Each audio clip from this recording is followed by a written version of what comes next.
नमस्ते सर। जी भाई जी बोलिए। नमस्ते। सर मेरे 4 सवाल हैं। अच्छा भैया, पहला ठीक सवाल है। है कि एक कंसेप्ट आपने भी पहले डिस्कस किया था और भी मौलाना डिस्कस करते हैं कि जो 72 हूरें हैं उनकी सरदारनी होगी, जो बंदा होगा उसकी वाइफ। अब हाँ हाँ। ये कहते हैं कि जी एक बंदा 4 से शादी कर सकता है, तो हूरें तो 72 ही हैं, तो किस-किस को सरदार बनाएँगे? अच्छा, दूसरा क्वेश्चन कि अच्छा अच्छा, जो एक आपने सेकंड कहा। एक सेकंड। हाँ, अच्छा भाई जरा ठीक। अच्छा अमित, ये तो मैं जो पिन कर दिया था ना, इसको क्या अनपिन करूं पहले इसको? हाँ हाँ, उसको अनपिन करना होगा क्योंकि वो यूट्यूब का दूसरा लिंक डाल दिया था। अच्छा अच्छा ठीक है, तो ये जो है अभी आपने जो भेजा उसको पिन करूं? जी जी। अच्छा चलें, देखें अभी आया क्या, देखें। हाँ आ गया। अच्छा जी, भाई अब आ गया। बोलिए। हाँ बोलिए भाई। हाँ, आप क्या पूछ रहे थे? तो पहला सवाल तो मेरा ये था कि जो 72 हूरों की सरदारनी वाला कंसेप्ट देते हैं फीमेल्स के लिए कि आपके जो हस्बैंड होंगे उनकी 72 हूर्स होंगी, उनकी आप सरदारनी होंगी। लेकिन एक बंदा तो 4 से शादी कर सकता है, तो जो 72 हूर की सरदारनी तो एक ही होगी। तो वो 4 का बाकी 3 कहाँ अकोमोडेट होंगी? दूसरी हाँ, प्रॉब्लम मेरी बहरहाल ये क्वेश्चन है। ये एक प्रॉब्लम तो है, सही बात है कि अब 4 को बाकी मतलब बाकी 3 को कहाँ जो है अकोमोडेट करना पड़ेगा। असल में ये ऐसी बातें, ऐसे अकीदे इन्होंने मुसलमानों ने घर रखे हैं कि वो इस तरह के सवालात करने पर खुद ब खुद जो है वो बौखलाहट का शिकार हो जाते हैं। कोई जवाब नहीं है, फ़ुज़ूल सी बातें हैं। 72 हूरें एक इंसान को मिलेंगी और भई ये जो है वो उसकी बीवी को जो है 72 हूरों का जो है सरदार, उसकी सरदारनी बनाया जाएगा। क्या करेगी वो सरदारनी बनकर बैठे भी? एक-एक हूर के पीछे या 70-70 साल तो जो है लगा रहेगा। उसके बाद उसकी अपनी बीवी के पास जाने का उसको टाइम कब मिलेगा? एक एक फ़ुज़ूल सी, एक बेकार सी, एक जो है एक नामाकूल जो है, बिल्कुल एक कहीं से भी आपको समझ में नहीं आने वाली बातें अपने अकीदों में शामिल कर ये सदियों से जो है लोगों को बेवकूफ़ बनाते रहे हैं। जी, जी। दूसरा सवाल? दूसरा सवाल है सर कि आपने एक बात कही थी कि कुरान में कॉन्ट्रडिक्शंस हैं। तो जैसे एक कभी कुछ बोलते हैं तो बाद में उसको काट देते हैं। लेकिन हमने देखा है कि जब मक्का से मदीना का ट्रांसफ़र हुआ था, हिजरत हुआ था, तो उसमें बेसिकली कुरान की जो आयतें हैं वो ये दिखाती हैं कि पहले जो मोहम्मद का स्टांस था बड़ा डिफेंसिव था, बाद में वो बहुत अग्रेसिव हो गया। तो बेसिकली कुरान भी यही कहता है कि जो पहले की आयतें हैं वो बाद की आयतें हैं वो पहले की आयतों को नलिफ़ाई कर देती हैं। तो उसमें कॉन्ट्रडिक्शन तो नहीं है बेसिकली, इसमें जस्ट यही है कि पहले जो मैंने कहा था वो उस टाइम के लिए एप्लीकेबल था, जो अब मैं कह रहा हूँ वो सही चीज़ है। मुसलमान आज के भी उसी चीज़ को फ़ॉलो करते हैं। जैसे जब वो माइनॉरिटी में होते हैं तो बड़े प्यार से बात करते हैं, लेकिन जैसे ही मेजॉरिटी में जाते हैं वो फिर एग्रेसिव हो जाते हैं। तो उसमें कॉन्ट्रडिक्शन तो नहीं है, जैसे आपने कहा था, मैं तो ये समझता हूँ। तो उसके बारे में क्या कहेंगे आप? नहीं देखिए, खैर उसको यानी इस बात को स्पेसिफिकली मैं कॉन्ट्रडिक्शन नहीं कहता। ये तो जो है ज़ाहिर बात है, कुरान के लिखने वाले का अपना अपना अंदाज है। जब वो जो है कमज़ोर है तो ऐसी बातें करता है, जब ताकत आ जाती है तो ऐसी बातें करता है। मैं तो ऐसे कहता हूँ, लेकिन इससे हट के दूसरी और कई बातें हैं। मगर ये कॉन्ट्रडिक्शन वाली बात मेरे नज़दीक बहुत ज़्यादा अट्रैक्ट नहीं करती है। ठीक है भाई, इसमें कॉन्ट्रडिक्शन है या नहीं, इसको मैं बहुत ज़्यादा हाईलाइट नहीं करता। जी, सवाल ये है कि अगर किसी किताब में इनके अपने कहने के मुताबिक अगर कॉन्ट्रडिक्शन नहीं है, तो इसका ये मतलब है कि वो किसी अल्लाह, किसी खालिक कायनात का कलाम कहलाएगा। जी, थोड़ी देर के लिए अगर हम जो है गालिब का कलाम अगर देखते हैं और जो है गौर करने के बाद में अगर हम इस नतीजे पे पहुंचते हैं कि गालिब के कलाम में जो है कोई कॉन्ट्रडिक्शन नहीं है, तो क्या किसी किताब में कॉन्ट्रडिक्शन का ना होना इस बात की दलील है कि वो खालिक कायनात का कलाम हो गया? ये एक बिल्कुल बेकार सी, फजूल सी बात है ना। जी, भाई कॉन्ट्रडिक्शन अगर आप जो है गौर से पढ़ेंगे तो आपको नजर जरूर आएंगे, मगर मोमिनीन का मसला ये है कि उन्होंने चूंकि मान लिया है कि ये किसी अल्लाह का कलाम है, अल्लाह बिल्कुल परफेक्ट है और ये कलाम भी बिल्कुल परफेक्ट है, ये उनका अकीदा है। अब क्या है, अगर मैं उनसे उनके सामने रखूं यार इसमें तो बिल्कुल कॉन्ट्रडिक्शन लग रही है मुझे, वो कहेंगे नहीं, इस पर कॉन्ट्रडिक्शन नहीं है, नहीं है। अब इसको, इसका फैसला कौन करेगा? अब मैं कहूं कि कॉन्ट्रडिक्शन है और वो कहेंगे कॉन्ट्रडिक्शन नहीं है, अब इसका फैसला कौन करेगा? भाई मोमिन तो जो है, मोमिन तो कभी भी यानी उसके अपने अकीदे से हटकर बात कबूल करने के लिए तैयार नहीं होगा, नहीं होगा ना। जी, मोमिन तो अपने अकीदे पर रहेगा। मोमिन की सारी कोशिश ये रहती है कि उसके सामने कितनी ही लॉजिकल बात रखी जाए, लेकिन वो अल्टीमेटली ईमान पर जो है जाके अटक जाएगा, क्योंकि उसका ईमान बता रहा है कि ये बात ऐसी है कि इसमें कॉन्ट्रडिक्शन नहीं है। तो अब वो जो है वो ये मान चुका है कि इसमें नहीं है। ठीक है, अब वो जो मानने वालों को आप कौन समझाए भाई, जो जानना चाहते हैं, जो समझना चाहते हैं, मेरी बातें उनके लिए हैं। मोमिनीन जो कट्टर हैं, जो अपनी बात को जो है दांत से पकड़े हुए हैं, नहीं चाहे कुछ हो जाए, हमको इस अपने अकीदे से, अपने ईमान से हटना नहीं है, तो ठीक है, उनको हम कुछ भी नहीं कर सकते, कुछ भी नहीं कर सकते। समझ गए आप? जी। चलिए, और इसके बाद आपका क्या सवाल है? तीसरा सवाल ये है कि मैं मेडिटेशन करने जाता था, उसमें मुझे कहा जाता था कि कुरान में जो मेडिटेशन है वो भी एक इंटीग्रल पार्ट है, जिसमें आप अपने आप को सांस लेने के थ्रू या मेडिटेट करते हैं, अपनी बॉडी को खुद जानने की कोशिश करते हैं। तो ऐसा कुछ इंस्टेंस है कुरान में? भाई मुझे तो ऐसा कोई नजर नहीं आया। अब ये हमारे जो एक और भी जो है इस्लाम का एक फेस है, जिसको सूफीज़म या सूफी कहते हैं, वो लोग पता नहीं क्या क्या जो है किसी न किसी वर्ड को लेकर उसको तोड़ मरोड़ कर जो है उसमें से कुछ और माना निचोड़ कर, पहले तो वर्ड को तोड़ते हैं, फिर मरोड़ते हैं, फिर उसमें निचोड़ते हैं, निचोड़ के कुछ माना लेते हैं। तो अब वो लेकर जो है, अब वो कहते हैं या क्लेम करते हैं कि भाई इसमें भी जो है ये है, अल्लाह है, फलां है। तो अब क्या कर सकते हैं भाई, अब जो है जो लोग इस तरह से जो है अगर माना निकालने पर जो है उतावले हैं, तो अब हम कुछ भी नहीं कर सकते। लेकिन मुझे तो ऑब्वियसली ऐसी कोई बात जिसे मेडिटेशन कहा जाता है, ऐसी कोई बात कुरान में नजर नहीं आई। ठीक है जी। अच्छा, लास्ट सवाल मेरा पर्सनली आपसे ये है कि एक बार आपने कमेंट किया था कि एक कोई शंख बज रहा था और अमीना सरदार जी आपके बैकग्राउंड में बोल रही थी, तो आपने कहा था ये भी अजान जैसा ही है। तो आप क्या मानते हैं कि शंख बजना अजान के इक्विवेलेंट है? मैंने ऐसा कहा था? हाँ, आपके मुंह से निकल गया था कि देखो ये अजान अजान जैसा ही कुछ होता है। तो मुझे हिट किया, मैंने कहा अजान में तो प्रॉपरली वो बोलते हैं कि हमारा जो अल्लाह है वो सबसे बड़ा है, शंख तो हम नहीं, खाली एक मुझे याद नहीं आ रहा कि मैंने ऐसा कुछ कहा था। अच्छा, चलिए, मुझे बस यही याद थे नहीं आ मेरे रहा। सवाल। थैंक यू अभी सर, भी थैंक यू। मुझे भी ऐसा भी तो नहीं लगता। पर शंक एक अलग चीज है।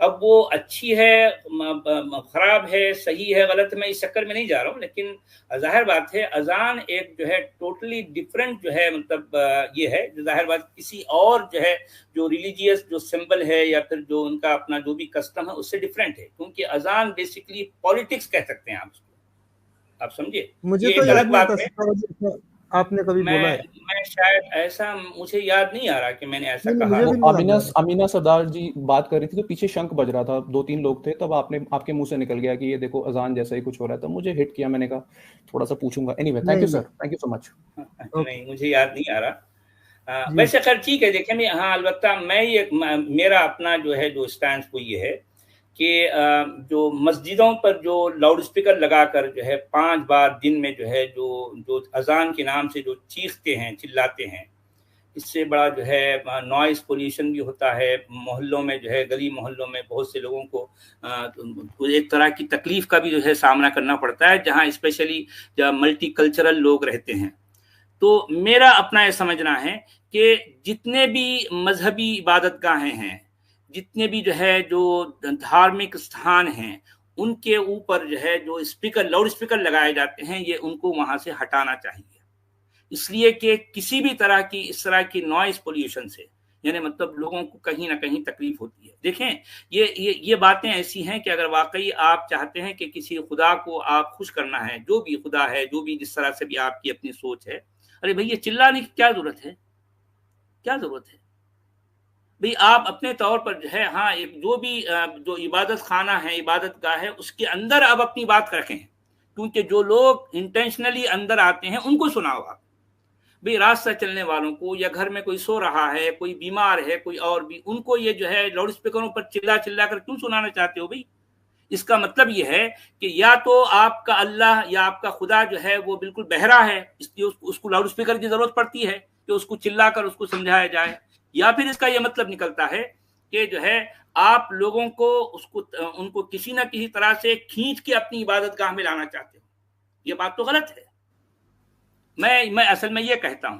अब रही बात ये कि अब अपनी अपनी सोच है भाई। मैं जाकर किसी मस्जिद से या किसी मंदिर से वहां का लाउड स्पीकर मैं निकाल तो नहीं सकता, लेकिन मेरी ऐसी सोच है, मैं बता रहा हूं, मेरी ऐसी सोच है।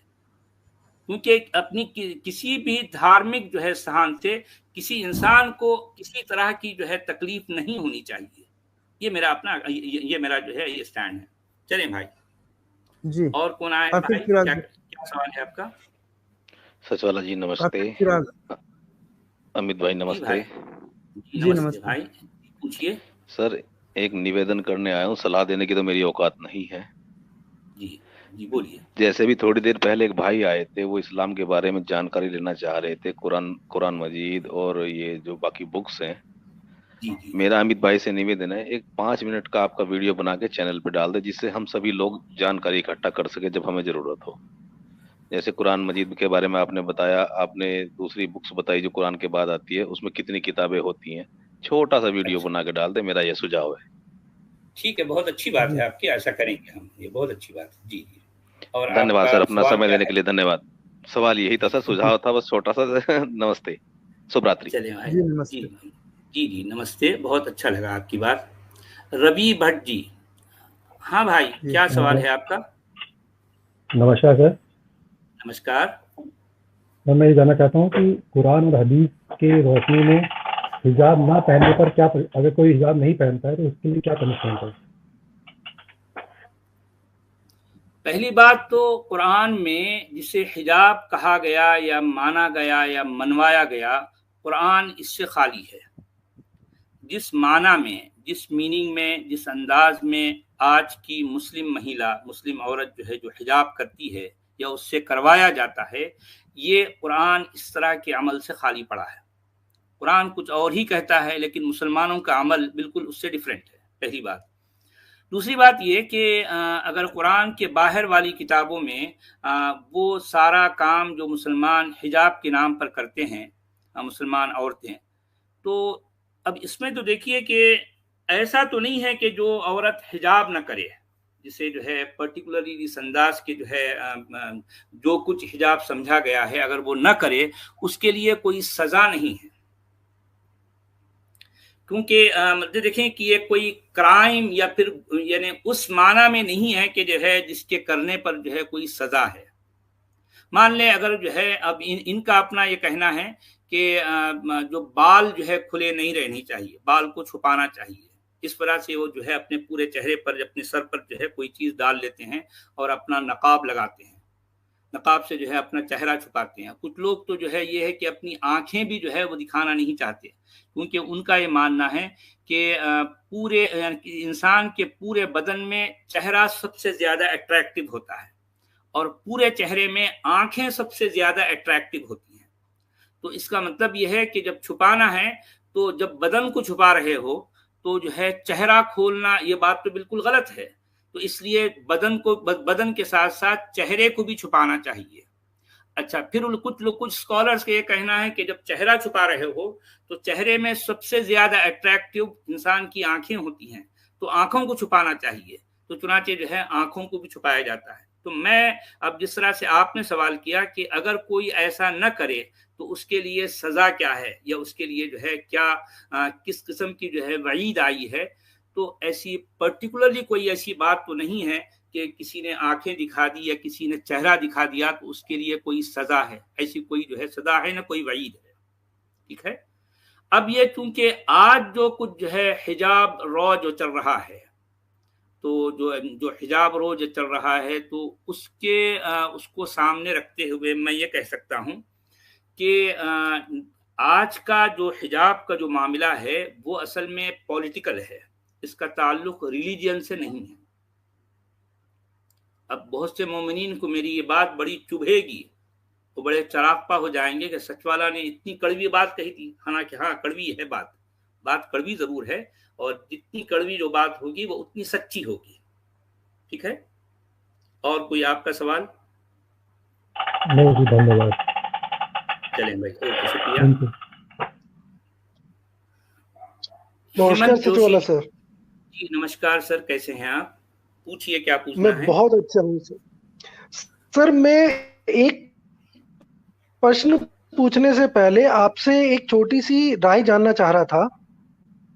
जी हेलो जी, बोलिए बोलिए, सुन रहे मैं हैं। ये कह रहा था बोलिए। कि जैसे कुरान में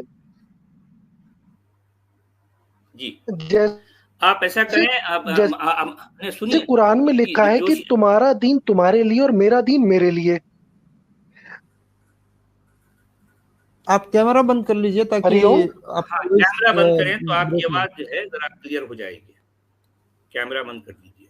हाँ बोलिए जी भाई। अच्छा, अब ठीक है? हाँ अब आवाज आ रही है ठीक सर? है जी हाँ, आपने कहा कि तुम्हारे लिए तुम्हारा सर मैं ये दीन, मेरे पूछ रहा, लिए मेरा दीन। हाँ, तो इस पर क्या सवाल है आपका? अगर मैं इसका मतलब सही समझा हूं, अगर मैं इसका मतलब सही समझा हूं, तो इसमें जो कुरान को लिखने वाले हैं वो ये बता रहे हैं कि तुम्हारा दीन कितना प्यारा हो वो तुम्हारे लिए ठीक है, हमारा दीन में तो कत्ल करना लिखा, हम कत्ल ही करेंगे। क्या इसका ये मतलब है? हरिओम। जी हाँ, ये पॉइंट भी निकलता है कि भाई हम जो कुछ कर रहे हैं वो हमारे लिए हमारा दीन है, तो हम अपने दीन पर रहेंगे, हम अपना काम करेंगे। अगर तुम उसको जो है सच्चा नहीं समझते हो, तुम ये हमारी बात को नहीं मानते, तो तुम्हारे लिए तुम्हारा दीन है। बात तो सही है आपकी। तो तुम जो कुछ कर रहे हो वो तुम्हारे लिए सही है, हम जो कुछ कर रहे हैं ये हमारे लिए सही है। ठीक हो गया?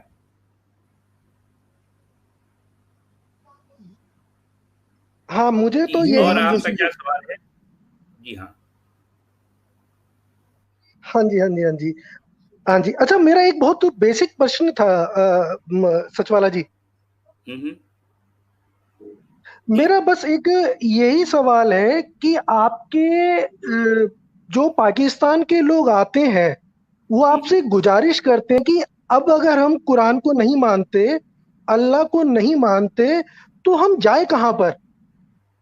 जी। तो उसके विषय में गहन सोच के जैसे हमारे यहाँ पर महात्मा बुद्ध थे या जितने भी साधु संत हुए हैं, उनके सामने पहला प्रश्न यही खड़ा हुआ था कि अब हम कहाँ जाएं जब उन्हें सच्चाई पता लगे।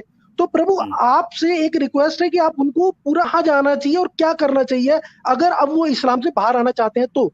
धन्यवाद, मेरा एक क्वेश्चन था। हाँ भाई, बात बात बिल्कुल सिंपल सी है। देखिए, मैं आपको क्या जो कोई इस तरह की सोच रखते हैं उनको एक रिक्वेस्ट है कि आप जी हुमायूं जी जरा हाँ म्यूट कर लें आप, सॉरी। देखिए, एक बच्चा जो है जब तक वो बच्चा है 2, 2.5, 3 साल का, उसको उसके लिए जो है उसकी माँ की भी ज़रूरत है, उसके बाप की भी ज़रूरत है, उसके बहन भाई, उसके चिचा ताया, उसकी फूफी नानी दादी सभी, ताकि सब लोग उसका ख्याल रखते हैं। ठीक है? तो जब तक वो बच्चा है हर काम के लिए अपनी माँ को भी जो है याद करेगा, अपनी माँ को बुलाएगा कि उसको जो है कोई सुसु करना है, टट्टी करनी है या खाना खाना है, उसने अपने कपड़े जो है खराब कर लिए, तो हर काम के लिए उसकी माँ आएगी और उसका जो है जो भी है उसकी जो जरूरत है वो पूरी करेगी। अब मुझे ये बताइए कि यही बच्चा जब 30-35 साल का हो जाएगा, जब वो न सिर्फ अपने देश में बल्कि परदेश में जाकर जो है कुछ काम करता रहेगा कुछ इस तरह से, तो मुझे ये बताइए उस वक्त अब उसको अपनी माँ की, अपने बाप की, अपने बड़ी बहन की, अपने भाई की जरूरत है? जरूरत है? मुझे ये बताइए क्यों नहीं है? वो इसलिए कि अब वो बड़ा हो चुका है।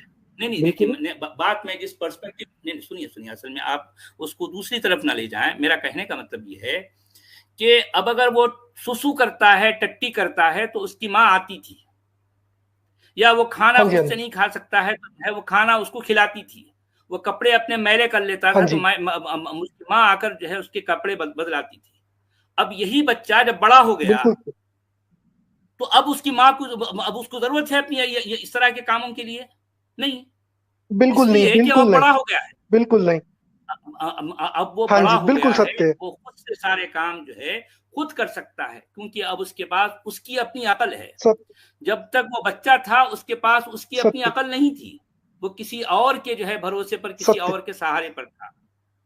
तो मैं दरअसल यही कहता हूं कि मेरे भाई, जब आपने दीन या फिर जो है एक किसी भी आइडियोलॉजी को छोड़ा है, ये जानबूझ करके जो है ये सारा मामला मैन मेड है। अभी कोई इस्लाम को छोड़ता क्यों है? कि वाकई एक सच्चा अल्लाह का दीन है ये समझ के तो नहीं छोड़ता ना भाई। जब उसको ये पता चल जाता है कि ये जो है किसी इंसान का काम है, इंसानों की कारस्तानी है, तो उसको लगता है यार किसी जमाने में, किसी इलाके में इंसानों ने जो है अपनी कारस्तानी कर हम पर थोपा, तो अब मैं क्योंकि अब जो है मैं समझदार हो गया हूं, किसी और की बातें अब तक में इतनी पुरानी बातें जो अभी तक जो है एक 7वीं सदी का जो है जो भी आइडियोलॉजी आप मैं 21वीं सदी में क्यों अपनाऊं, ये सोच कर छोड़ देता है। अब सवाल ये है कि अब इसका ऑल्टरनेट क्या है? इसका ऑल्टरनेट ये है कि जिस अकल की रोशनी में ये सारी बातें देखकर उसने ये सब कुछ छोड़ा, वही अकल उसका साथी है। जो उसके पास होगा ऑल्टरनेट उसकी अपनी अकल है, क्योंकि अकल इस्तेमाल करने से पहले वो ईमान की जो है मतलब के सहारे पर था। अब ईमान जब निकल गया तो अब उसके पास जो कुछ है वो अकल की रोशनी है। अकल की रोशनी के मतलब वर्सेस ईमान का अंधेरा, क्योंकि ईमान एक अंधेरे का नाम है और अकल एक रोशनी का नाम है। किसी के पास जब अकल की रोशनी आ जाती है तो अब वो ईमान का अंधेरा बाकी नहीं रहता। बिल्कुल सत्य, बिल्कुल सत्य। अगर उसको मानना है तो मानना दरअसल ईमान का नाम है। वो मानना अंधेरे में तो हो सकता है, रोशनी में नहीं हो, क्योंकि अकल की रोशनी आ जाने के बाद अब ईमान का सिलसिला नहीं चल सकता, हरगिज़ नहीं। ठीक है, ये मेरा जो है आपके लिए और वो लोग जो ऐसा सोचते हैं उनके लिए जवाब है। चलिए भाई, बहुत शुक्रिया आपका जी, बहुत शुक्रिया। हुमायूं पॉल गिल। हुमायूं जी सर, अस्सलाम वालेकुम, नमस्ते, गुड इवनिंग जी भाई। सर, मैंने काफ़ी अर्सा पहले एक मोहम्मद साहब की पैदाइश का किस्सा सुना था, लेकिन उसकी मेरे पास ना कोई तस्दीक है ना कोई तरतीब है। मैं 1 मिनट में वो बात आपको दोहरा देता हूँ, तो आप काइंडली उसकी तस्दीक या तरदीद कर दीजिएगा। मैंने जो सुना था उसके मुताबिक जब हज़रत अब्दुल मुतलब जो मोहम्मद साहब के दादा थे, वो मोहम्मद साहब की शादी करने के लिए रिश्ता लेने गए, तो उधर उनकी जो खाला थी उस लड़की की, उसके साथ अब्दुल मुतलब साहब का भी रिश्ता हो गया। दोनों का दादा और पोता का इकट्ठा ही रिश्ता हुआ था। और उसके बाद इसके साथ मुझे किसी ने एक हवाला भी दिया था इब्ने माजा का, कि वहाँ पे ये लिखा है कि दोनों इंस्टेंटली प्रेग्नेंट हो गई। तो हज़रत मोहम्मद साहब, इनकी किताबों में लिखा है कि हज़रत हमज़ा के 3 साल बाद पैदा हुए, किसी जगह लिखा है 1 साल बाद पैदा हुए, किसी जगह लिखा हुआ है 6 माह के बाद पैदा हुए। तो हज़रत हमज़ा और रसूल पाक मोहम्मद साहब दोनों की जो मदर्स थी वो वक्त प्रेग्नेंट हुई थी। तो एक आदमी जो है वो हज़रत हमज़ा वो पहले पैदा हो गया और दूसरा बाद में पैदा हुआ। ये क्या मसला है इसका? नहीं मेरे भाई, आप जो कुछ कह रहे हैं, खैर ये बातें मैंने भी सुन रखी हैं। ये इस्लाम के जो है ज़ख़ीरे में इस तरह की बातें आती ज़रूर हैं।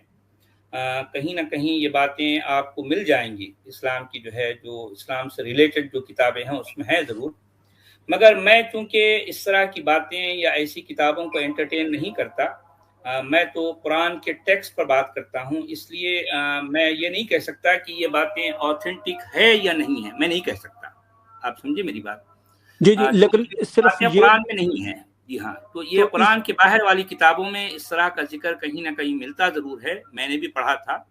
लेकिन मैं उसको रिकग्नाइज जो है, फिर जो है उसको जो है मैं इसलिए एंटरटेन नहीं करता कि ये कुरान के बाहर वाली की बातें हैं।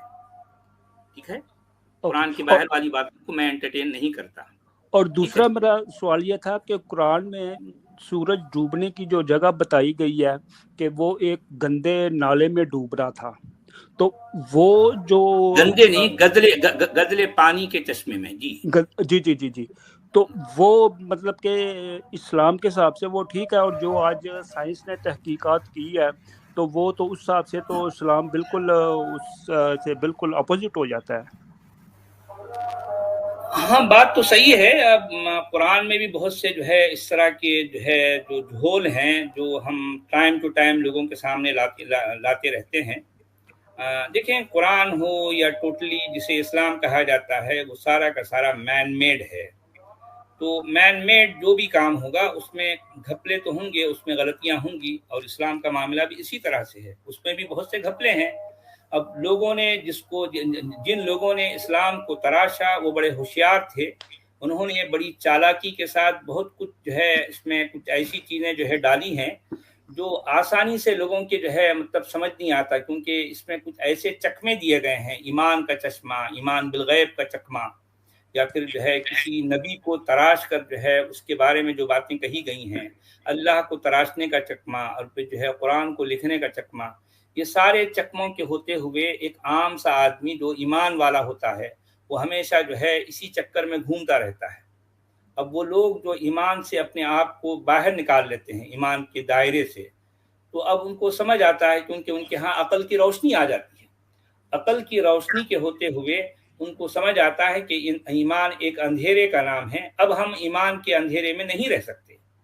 यही तो हमारे साथ भी हुआ, और फिर जो है बहुत से लोग आज जो है इस ईमान नामी अंधेरे से बाहर निकल रहे हैं।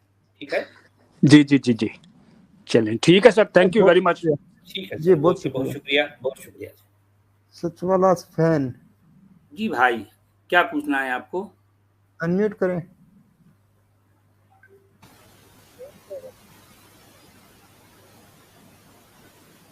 जी भाई, क्या सवाल है आपका, पूछिए। हेलो। हाँ भाई पूछिए, बोलिए। माइक का इशू है सर।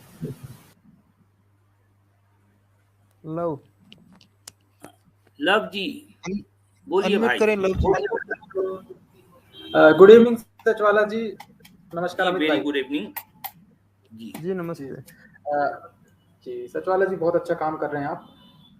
एक मेरा बिल्कुल सिंपल क्वेश्चन है, ये जो कुरान है इसका कंपाइलेशन कब तक हो पाया और कितना समय इसमें लगा? जी एग्जैक्टली तो हम नहीं कह सकते ना भाई, क्योंकि ये कांट जो है किसी काफी जमा लगभग 1200-1300 साल पहले ये कांट हुआ था। इसके बारे में कोई ऑथेंटिक जो है किसी के पास भी कोई मालूमात नहीं है, सिर्फ सुनी सुनाई बातों पर जो है सारी दुनिया चल रही है इस्लाम के हवाले से। तो अब हम एग्जैक्टली तो नहीं कह सकते कब हुआ। अब ये अंदाजा यही हो सकता है जो हमने जो है इसकी सारी जो स्टडी की, तो मैं ये बात कहता रहा हूँ कि 8वीं शताब्दी 8वीं सदी ईस्वी जिसे कहा जाता है, उसके बाद ही ये जो है अपनी ये इस शक्ल को पहुंचने लग गया। तो यानी मोस्ट प्रोबेबली हम कह सकते हैं कि 8वीं 9वीं सदी ईस्वी में जाकर ये जो है इस शक्ल को पहुंचा जिस शक्ल में आज हमारे पास है। ठीक है जी। ये जो खलीफा थे जो उस्मान, उनके टाइम पे जैसे कि सारी कुरानें जला के जब एक बनाई गई, तो उसके बाद भी क्या ये कंपाइलेशन चलता रहा इसका? नहीं, ये खलीफा थे उस्मान, और फिर उनके ज़माने में ये सब कुछ जो है कुरान लिखवाया गया। ये सब कुछ, ये सारी कहानियाँ जो है ये इसका कहीं कोई मतलब ग्राउंड रियलिटी पर जो है जब आप देखेंगे, यानी ज़मीनी हक़ाइक़ जिसे कहते हैं, इस कसौटी पर जो है ये उस्मान या उस्मान के नाम पर जो है कंपाइलेशन वाली सारी बातें झूठी साबित होती हैं, क्योंकि इनके यहाँ कहीं कोई सबूत नहीं है। उस्मान के ज़माने का लिखा हुआ कुरान या उनकी निगरानी में लिखा हुआ कुरान भी आज पूरी दुनिया में कहीं भी नहीं पाया जाता। ठीक है जी जी। ऑर्डर सचवाला जी, ऑर्डर रैंकिंग इसकी मतलब कैसी? जैसे हम देखते हैं कि कुछ आयतें इसकी पहले उसी का दूसरी आयतों में, तो ऐसा क्रम वाइज आगे पीछे क्यों है? क्योंकि इनको खिचड़ी बनाना था ताकि इनकी चोरी पकड़ी ना जाए, और जो है ये जो कुछ जो है कांड कर रहे हैं, जो लोगों को धोखे दे रहे हैं, वो जो है आसानी से किसी की नज़र में ना आए, इस तरह से इन्होंने सारी खिचड़ी को इधर उधर कर दिया। आप समझिए नहीं, सारी बातों को इधर उधर करके ये खिचड़ी बना दिया। यानी कोई सूरत कहीं पड़ी है, कोई कहीं पड़ी है, कोई जो है कोई एक आयत जो है मान लो उसमें मक्की आयतें जो है वो मदनी सूरतों में पड़ी हैं, मदनी आयतें मक्की सूरतों में पड़ी हैं। सारा का सारा मामला उथल पुथल कर जो है उन्होंने इस तरह से उलझा के रख दिया कि कोई आसानी से जो है इनकी कारस्तानियाँ, इनके जो है जो घपले थे, जो इनकी जो है जो धांधलियाँ थी, उनको आसानी से कोई पकड़े ना, इस तरह से उन्होंने ये सारा काम किया है। ठीक है। अच्छा, ये जो जी सचवाला जी, इसका मतलब कुरान के काफी सारे वर्जन भी होने चाहिए फिर तो, अलग अलग सेक्ट्स होते हैं, हनफी बरेलवी, सबका अलग अलग कुरान होना चाहिए। नहीं, हनफी बरेलवी नहीं होता ऐसा, कुरान इस मामले में नहीं है। जी जी जी। अच्छा, एक कुरान हनफी बरेलवी नहीं होता, अलबत्ता कुरान के कई वर्जन जरूर हैं जिनको किसी और दूसरे नामों से जो है नामों से पुकारा जाता है, जिसे कहते हैं वर्ष है, कालून है, नाफे है, हफ्स है, शोबा है। इस तरह के कई वर्जन्स हैं जिनमें अल्फाज भी मुख्तलिफ हैं और जो है उनकी तरतीब भी मुख्तलिफ है, नंबर ऑफ आयात में भी जो है उसमें भी डिफरेंस है, और जो है लफ्ज़ों के बदलने से उनके जो मीनिंग हैं उनमें भी जो है बड़ा फ़र्क वाक़ई हो जाता है। ये सारा काम हुआ है। जी जी जी जी मतलब मैं ये कहना चाह रहा था कि जैसे कि जो सेक्ट्स हैं उसके अकॉर्डिंग तो नहीं है ना कुरान के अलग अलग वर्जन, जैसे कि जो मालिकी और शाफई जो इनके स्कूल ऑफ थॉट्स थे नहीं, ऐसा नहीं, ये जो है ये हनफी, मालिकी, शाफई जो कह रहे हैं ये इसका ताल्लुक कुरान से नहीं है, बल्कि जो है ये फ़िक़्ह है। फ़िक़्ह कहते हैं दीन को समझने का जो है जो तरीक़ा होता है, जिस जरिए से या जिस आधार पर आप दीन को यानी इस्लाम को समझते हैं, उसके जो उसूल हैं, ये सारा का सारा मामला जो है ये डिफरेंट जो स्कूल ऑफ थॉट्स हैं, जिनको जो है हनफी कहा जाता है, शाफई कहा जाता है, मालिकी, हम्बली, और इसके अलावा भी और कई जो है स्कूल ऑफ थॉट्स हैं, लेकिन जिनमें से ये 4 जो है स्कूल्स ऑफ थॉट्स को जो है बहुत ज़्यादा पॉपुलैरिटी मिली दुनिया में मुसलमानों के यहाँ। लेकिन इसका ताल्लुक कुरान से नहीं है, ठीक है। इसका ताल्लुक नॉन कुरानिक जो बुक्स हैं उनसे आप कह सकते हैं। कुरान से कुछ आयतें तो ये लोग लेते जरूर हैं, लेकिन सारी एक्सप्लेनेशन ये हदीस से या और दूसरी किताबों से लेते हैं, ठीक है। चलें भाई, एक आखिरी क्वेश्चन है बस, बहुत शुक्रिया। एक आखिरी क्वेश्चन है रेहान कुरैशी जी। जी भाई, जी, क्या सवाल है आपका? जी बोलिए सर। क्योंकि आप खुदा को मानते नहीं हैं तो आपकी मोरालिटी का एपिस्टेमोलॉजिकल बेसिस क्या है सर? मतलब आप किस चीज को सही बोलते हैं, किस चीज को? रेहान कुरैशी साहब आज कल जो है हम आएंगे, कल आप जो भी पूछना है कल आइए, ठीक है, क्योंकि आज नॉन मुस्लिम के लिए है सेशन। जी हाँ, अच्छा, ओके, ठीक है, कल आप जरूर आइए। आपके जहन में जो भी सवाल है, जो भी बातें, कल हम डिस्कस करेंगे आपके साथ। ओके भाई, रेहान कुरैशी साहब जी, बहुत शुक्रिया आपका, बहुत शुक्रिया जी। एंडी जी, नमस्ते सर, ज्वाला जी कैसे हैं? जी नमस्ते सर, कैसे हैं आप? हाँ, बहुत बहुत बढ़िया। Amit, hello to you too. आपने क्या इस सब्जेक्ट पर कोई थिंकिंग, गौर आपने किया है कि early Islam is anti Trinitarian Christianity? इस पर आपका कोई व्यू है? जी हाँ, बात सही है आपकी कि जिसे इस्लाम कहा जाता है, ये एक्चुअल एंटी, जिसको आपने जो है एंटी ट्रिनिटेरियन, हाँ, एंटी ट्रिनिटेरियन जो कह रहे हैं ना, को तसलीस कहते हैं अरबी या जो है उर्दू में, यानी 3 खुदा के 3 हिस्से या 3 शक्लें समझो। फादर, तो सन, ये, हाँ जी हाँ, ये उसकी जो है उसकी मुखालिफत में जो है ये कल्ट जिसे आज हम इस्लाम कहते हैं, ये खड़ा हुआ था, ठीक है। तो कुरान को जो बेसिकली लिखने वाले असल में वो यही अकीदा रखते थे। असल में ये भी आप कह सकते हैं जिसे क्रिश्चियनिटी कहा जाता है या मसीहियत, ये वो उनके कई फिरके हैं, कई उनके सेक्ट्स हैं। तो वो कई सेक्ट्स में से ये भी एक सेक्ट था जिनको हम उमवी के नाम से याद करते हैं, जिन्हें आप जो है उमैयद कहते हैं। तो वो जो है उन्होंने सबसे पहल जो है कुरान को लिखा, लेकिन कुरान की वो जो सूरतें या फिर वो जो हिस्सा था, वो जो सहीफे थे, वो यूँ समझिए कि उसमें मोस्टली जो है ये जीसस क्राइस्ट के बारे में, उनकी या फिर उनके से जुड़े हुए जो अकीदे हैं, वो सारी बातें उसमें, ये अरबी जिसे जो है जो बोली है, क्योंकि क्रिश्चियंस के जो है ये अकीदे सीरियाक या अरामिक या हिब्रू जबान में तो थे, जो पूरे इलाके में पाए जाते थे, लेकिन वो लोग जो अरबी बोली बोलते थे, उनके यहाँ जो है इस तरह की कोई जो है मतलब उनकी अपनी जबान में इस तरह की बातें नहीं थी। तो कुरान को सबसे पहल लिखने वालों ने ये सारे अकीदों को अरबी बोली में जो है ढाला, ठीक है। तो ये कुरान की इब्तिदाई शक्ल, पहल शक्ल ऐसी थी, जिसमें जो है यूँ समझिए आप कि जीसस क्राइस्ट के बारे में जो है बड़ी तारीफ हो रही है, और उनको ये बताया जा रहा है कि ये अल्लाह का बेटा नहीं है बल्कि अल्लाह का बंदा है। और फिर इससे हटकर और भी कुछ जो है इंसानियत के लिए एक अच्छी सी बातें, उसके लिए दिल सोती है, मोहब्बत की बातें हैं, उनको कुछ जो है इस तरह की ऐसी बातें आपको मिलती हैं। हाँ, मगर बाद में चलकर जो कुछ जो है कुरान में ऐड किया गया या फिर जिसको कुरान आज हम समझते हैं, ये सारा मामला वक्त के साथ साथ उसमें बहुत कुछ ऐड हुआ, तो ये शक्ल पे जाकर कुरान पहुंचा।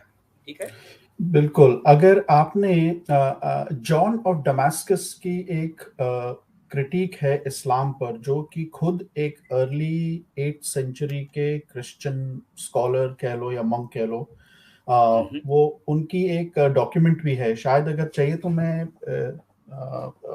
लिंक शेयर कर सकता हूँ अमित के साथ। उसमें वो क्लियरली कह रहा है और उसकी ये डायरेक्ट कॉन्वर्सेशन हो रही है। अच्छा, उसने किताब लिखी है कंसर्निंग हेरेसी, जिसमें वो various types of Christian inspired heresy की बात कर रहा है, जिसमें ये भी एक सेक्ट के बारे में वो डिस्क्राइब कर रहा है जहां एक प्रॉफिट है और वो जो रिजेक्ट कर रहा है जीसस को एज सन ऑफ गॉड, पर वो फिर भी ये पर और वो रिडिक्यूल करके बोल रहा है कि पर वो प्रॉफिट ये तो बोल रहा है कि वो born out of virgin mother है जीसस, बट वो सन ऑफ गॉड नहीं है। तो और वो इस बात को वो काफी मतलब मजाक उड़ा रहा है उस प्रॉफिट का। अब उसने वर्ड नाम तो लेके नहीं कहा है कि भाई वो मोहम्मद साहब है या कोई और है, तो पर वो क्लियरली और उसके जो डॉक्यूमेंट में कम से कम उसने 4 या 5 जो सूरे हैं, जैसे मरियम है और नीसा है, इन सब का उसने हवाला दिया है, एग्जैक्ट वर्ड टू वर्ड जो लिखा है उन सूरों में। वो खुद उस सूरों को डिस्क्राइब करके बोल रहा है, ये देखो ये अजीब अजीब बातें फैला रहा है, हेरेसी फैला रहा है मतलब। तो ये इससे तो ये साफ साबित मतलब प्रूव होता है कि ये at least till the early 8th century तक तो ये कंपाइल नहीं हो सकती है किताब, क्योंकि वो उस ही डॉक्यूमेंट में ये भी कह रहा है कि ये प्रॉफिट के पास अलग अलग बुक्स हैं, and he is naming the books on women, camel, वो करके वो ऐसा बुक्स के नाम भी दे रहा है। तो ये तो अर्ली 8th सेंचुरी तक तो कुरान होना मेरे ख्याल से इज इम्पॉसिबल। आप क्या सोचते हैं इसके बारे में? नहीं, बात सही है, क्योंकि जितना हमने गौर किया है, वो जो हमारा जो कंक्लूजन है वो यही है कि यानी मतलब up to the end of जो है 7th सेंचुरी भी अगर आप लेते हैं तो उस वक्त तक भी, जिसे आज हम प्रेजेंट डे इस्लाम कहते हैं, इस्लाम का जो है इस्लाम नामी कोई दीन या मोहम्मद नामी कोई नबी या जो है जिसे हम कुरान नामी कोई किताब या मक्का नामी कोई शहर, हमको ये उस जमाने तक जो है 7th सेंचुरी के एंड तक भी हमको इस तरह का कोई जो है सबूत कहीं नहीं मिलता। ये सारा का सारा जो है मतलब ये इसका ताल्लुक है 8th सेंचुरी से, या फिर जो है 8th सेंचुरी ऑनवर्ड्स कह सकते हैं आप, वहां से होता हुआ 8th 9th 10th सेंचुरी कह लें आप सब। तो ये सब कुछ जो है डेवलप होता हुआ आज इस शक्ल को इस्लाम भी पहुंचा, इस शक्ल को कुरान भी पहुंचा, और इन सारे अकीदों के साथ मुसलमानों के नबी की का जो है जो वजूद जो बताया जाता है कि ऐसा है ऐसा है, ये सब कुछ ये 8वीं सदी के बाद ही हुआ है। उससे पहले मोहम्मद नाम का कोई नबी, जिसे आज मुसलमान अपना नबी कहते हैं, 7वीं सदी तक भी जो है इसका कोई वजूद नहीं था। नहीं, अभी आप देखिए जो सारा डायलॉग भी हो रहा है, मैं सिर्फ इस डॉक्यूमेंट के हवाले से बात कर रहा हूँ इस वक्त तो, और ये जो सारा डायलॉग हो भी रहा है, जो ये जिस सेक्ट को ये डिस्क्राइब कर रहा है, this is happening in Damascus, जी हाँ, तो जी हाँ, जी हाँ, हाँ, ये डमास्कस में हो रहा है। और फिर ये जो क्रिश्चियन जो मॉन्क है ये, और जब ये मर भी जाता है तो इसकी कब्र है जेरूसलम में।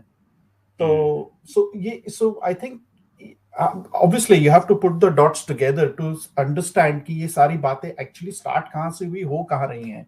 तो जो आप जो बोल रहे हैं कि जो आपके 4 डॉट्स हैं, मक्का या मोहम्मद, ये तो क्लियरली कहीं नहीं फिट होते हैं अगर आप स्टैंडर्ड नैरेटिव भी ले। और यही वजह है कि ये डॉट्स मैच करने वाली बातें मैं जो है पिछले काफी टाइम से कर रहा हूँ, बहुत लंबे टाइम से, लगभग समझिए कि 4-5 साल से कह लें। तो मैं लोगों से कहता हूं कि यार जो है यहाँ मुझे शुरू तो खैर मुझे सिर्फ डाउट था, मुझे ऐसा कहीं लगता था, फिर मैं जो है मैं इसलिए चुप हो जाता, यार जो है इतनी बड़ी बात मैं अपने छोटे से मुंह से आखिर कैसे कहूँ, लेकिन मुझे डाउट जरूर होता था। तो मैं धीरे धीरे अपने डाउट को अपने बिल्कुल करीबी जो दोस्त थे उनके सामने शेयर करता था। तो वो भी हंसते थे कि यार जो है तुम कैसी बातें कर रहे हो यार, जो है ऐसा थोड़ी ही है। लेकिन मैंने कहा कि मुझे ऐसा लगता जरूर है यार, लेकिन वो मेरी बातों को इजी ले लेते थे। लेकिन वक्त के साथ साथ जब मैंने ये बातें रिपीटेडली कितने लोगों के सामने की और फिर लोग जो है मुझे कहीं से भी कोई जवाब नहीं दे सके, तब जाकर मेरे नजदीक एक कॉन्फिडेंस आया कि भी वाकई बहुत बड़ी गड़बड़ है, बहुत बड़ी गड़बड़ है। जी हाँ, जी नहीं, क्योंकि वो देखिए अगर आप जो और आपको इस जो अर्ली फॉर्म ऑफ इस्लाम की जो मतलब जो उसका क्रिश्चियन थियोलॉजी है, वो आपको कितनी झलकें मिल जाएंगी, कितनी सारी आयतों में जो जहां पर वो जीसस को डिस्क्राइब तो कर रहे हैं एज रूह अल्लाह और उसको बट सन ऑफ गॉड नहीं बोल रहे हैं, क्योंकि कह रहे हैं कि भाई पुराने स्क्रिप्चर्स करप्ट है। तो ये बिल्कुल बात मैच होती है नॉन इस्लामिक सोर्सेस से। अगर आप मैच करके देखें तो ये बिल्कुल एक इसका मैरिज हो जाता है कि भाई हाँ, वो भी उसको इस जो सामने वाला है उसको क्रिटिसाइज कर रहा है कि तू नहीं मान रहा है ये बात, और मोहम्मद या जो भी जो प्रॉफिट हैं वो ये क्रिटिसाइज कर रहे हैं कि भाई तुम्हारे स्क्रिप्चर्स करप्ट है, भाई कैसे हो सकता है वो सन ऑफ गॉड, अल्लाह सिर्फ एक। बल्कि इसी से रिलेटेड एक बात मैं और भी जो है आपके सामने शेयर कर दूं, जिसे डोम ऑफ द रॉक कहा जाता है, जिसको जो है कुब्बतुस सखरा कहते हैं अरबी या उर्दू में। उसके अंदर अच्छा ये जो डोम है, जिसमें पर्टिकुलरली वो डोम जिसके अंदर जो है कुछ अरबी में जो है लिखा हुआ है, तो वो डोम एक्चुअली वो लिखत कुरान से पहले की है, कुरान के लिखे जाने से पहले वो जो लिखा गया। अब सवाल ये है कि उसके अंदर लगभग 5 या 6 बार लफ्ज मोहम्मद रिपीट हो रहा है, वो सारी राइटिंग में 5 या 6 बार जो है ये मोहम्मद रिपीट हो रहा है। तो अब ऐसा कोई पढ़ने वाला कहेगा ये तो मुसलमानों का मुंह बोला नबी मोहम्मद है, हाँ ऐसा लोगों को लगता है। लेकिन जब आप गौर से देखेंगे पूरी जो है मतलब जितनी कुछ जो है उसमें जो इबारत है, जो कुछ लिखा हुआ है, तो आपको ये बात क्लियर होती नजर आती है कि जीसस इसमें ईसा इब्न मरियम के बारे में बात हो रही है, सन ऑफ मैरी। यस, मैंने भी शायद कहीं पढ़ा है कि डोम ऑफ द रॉक के अंदर जो मोहम्मद है एक्चुअली वो जो है ईसा इब्न मरियम है एक्चुअली। अभी मगर ये बातें ऐसी हैं, इतनी जो है हेवी डोज हो जाएगा मुसलमानों के लिए। वो अगर मैं कहूँ तो जो है वो, क्योंकि ये उनका नबी मुसलमानों का मुंह बोला नबी, मैं इसलिए कहता हूँ मुसलमानों का मुंह बोला नबी को लेकर इनका जो बिलीफ सिस्टम जो है सदियों से जो इनके दिमागों में घुसाया गया है, तो अब ऐसे उसमें जो है मैं अपनी ये बात कहूँ तो वो फौरी जो है आग बगोला हो जाएंगे। ऐसे कैसे कह दिया हमारे नबी के बारे में? अरे भाई तुम्हारा नबी तो जो 7वीं सदी में वजूद ही नहीं रखता था। बिल्कुल ये सारी कारस्तानी अब्बासियों की है, उन्होंने ऐसी किसी शख्सियत को तराशा है। ये बात मैं कह रहा हूँ, कई बार मैंने कही है बात।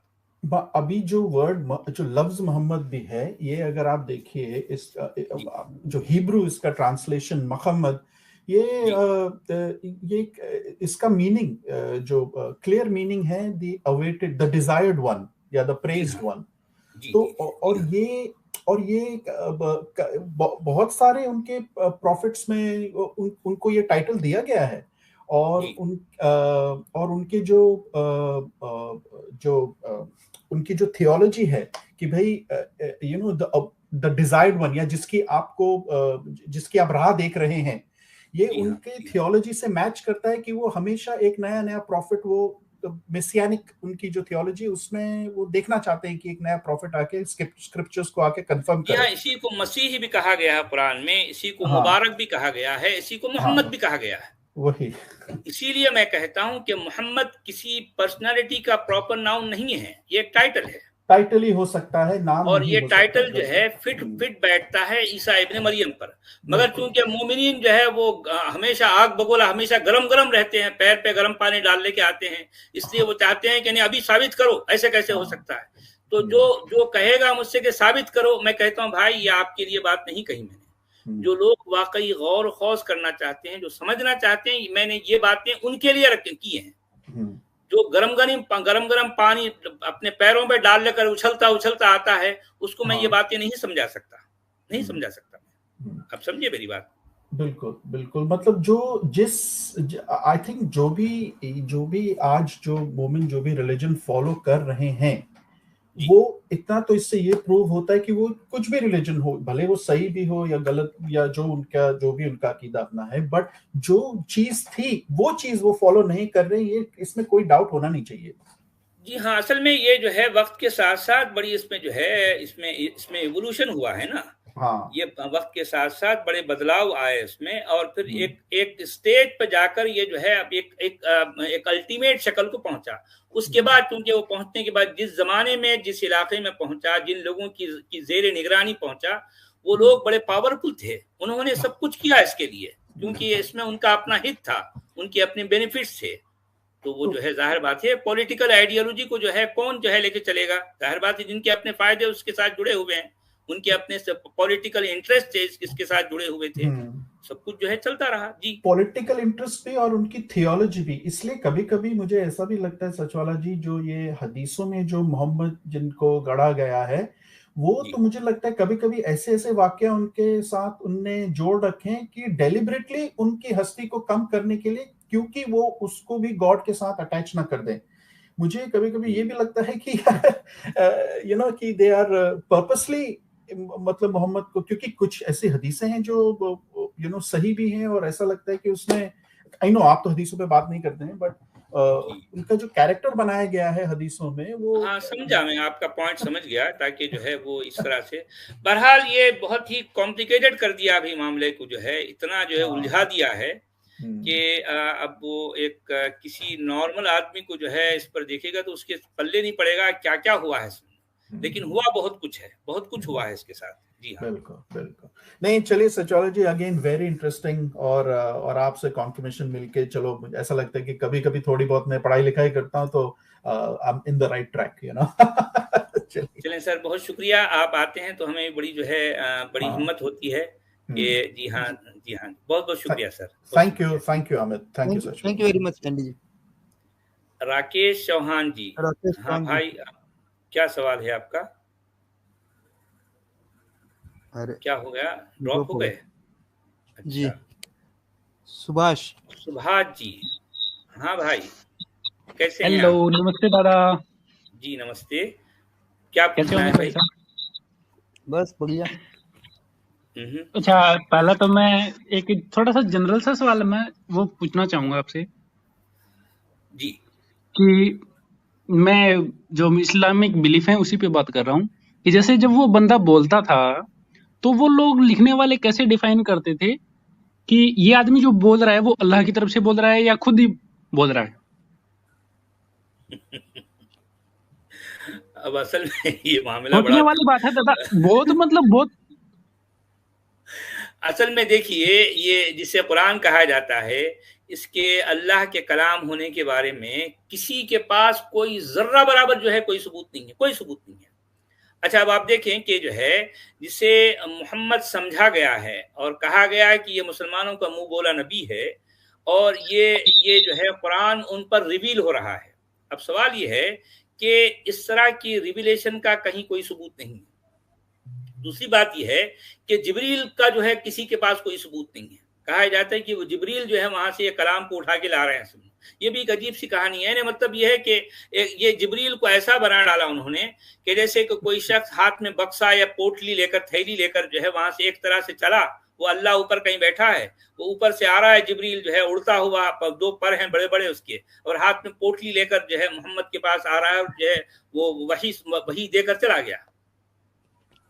देखिए, अगर आप ये अल्लाह को, जिब्रील को, ये जो है इनके नबी को, अगर आप जो है ये सारी कहानियों को जोड़कर जब आप आंखें बंद कर जो है जब इमेजिनेशन, आप जब आप इस तरह के सोचेंगे तो आपको एग्जैक्टली ऐसे ही तस्वीर आपके सामने आएगी कि एक तरफ ऊपर कहीं साथ में आसमान पर। हाँ भाई बोलिए। करेक्ट कीजिए अपने आप को, 2 पर नहीं 700 पर बताए गए हैं जिब्रील के। हाँ यार, जो है पता नहीं कितने पर हैं। अब वो जो है वो उसका भी कहीं सबूत नहीं है ना, कि उस 200 थे, 700 थे, 800 थे, 500 थे, क्या थे जो है असल हदीसों में वो संख्या 600 है। अच्छा, हाँ जो भी है, बहरहाल ये सारी बातें तो अब इनका जो अकीदा है, टोटल इनका जो बिलीफ सिस्टम है, वो इस तरह से कि 7वें आसमान पर कहीं जो है अल्लाह कहीं बैठा है, और जो है जिब्रील वहां से उसको हुक्म होता है कि जिब्रील जाओ, ये जो है ये आयतें हैं, मेरे नबी को ले आके दे दो। तो अब जिब्रील वहां से चले, अपनी गाड़ी स्टार्ट किए परों की, वहां से उड़ते हुए आ रहे हैं कि जो है इधर नबी पर वो आकर दिए। तो जो है नबी वो जिब्रील जब जो है लाकर वही सुना रहे हैं या वही दे रहे हैं, तो उस वक्त जो है घंटियां बज रही हैं, घंटियों की आवाज आ रही है इनके कानों में, और इनके जो है इनके बदन से पसीना छूट रहा है। और अगर ये जो है मुसलमानों के नबी साहब अगर किसी ऊंटनी पर बैठे हुए हैं तो वो वही इतनी वजनी होती, इतनी इतनी इतनी जो है हेवी होती थी कि वो जो है ऊंटनी भी जो है ऐसे पैर फैलाकर दब जाती थी। ये देखिए अजीब अजीब कहानियां यार जो है। अब बताएं, आप सुन, अब बताएं। यानी दरअसल ये सारी कहानियां इसलिए घड़ी गई हैं ताकि एक सरासर झूठ को सरासर सच साबित करना है। तो मैं कहना चाह रहा हूं कि यानी देखें कि झूठ को आप कितना ही जो है मतलब उसको ग्लोरीफाई करें, वो कभी भी सच नहीं हो सकता, कभी सच नहीं हो सकता, क्योंकि ये इनके ईमान का हिस्सा है। और इस तरह के झूठ को ये सदियों से इस तरह से इनके दिमागों में उंडेला गया है कि अब वो इनको ऐसे लगता है कि बिल्कुल जो है इतना सच है। हालांकि जब आप ईमान के दायरे से निकलकर थोड़ी सी भी एक नॉर्मल आंख से देखोगे तो आपको लगेगा बिल्कुल बचकानी बातें हैं यार, इतनी बचकानी बातें। मगर मोमिन का तो मामला, उसके पास सिर्फ ईमान होता है, ना उनके पास अकल होती है, ना कोई शऊर होता है, ना कोई इल्म होता है, ना दलील होती है, ना सबूत होता है, सिर्फ और सिर्फ ईमान होता है, और उसी के सहारे वो चलते हैं। जी भाई, आपका और क्या सवाल है? अच्छा दादा, एक वो जो आप लोन वाली बात कर रहे थे उस पे बात करें या फिर कोई नया टॉपिक? अच्छा, लोन वाली बात। अच्छा, मंदल लदी युक़रिदुल्लाह क़र्दन हसना। जी बिल्कुल। अमित भाई साहब 2 की 245 निकालें आप। अच्छा ठीक है भाई, 2 की 245, 2 की 245। एक मिनट,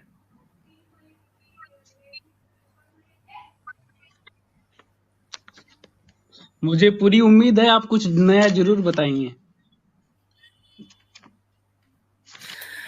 अब कितना बताऊं यार, जो है इसमें सारा नया खत्म होते जा रहा है।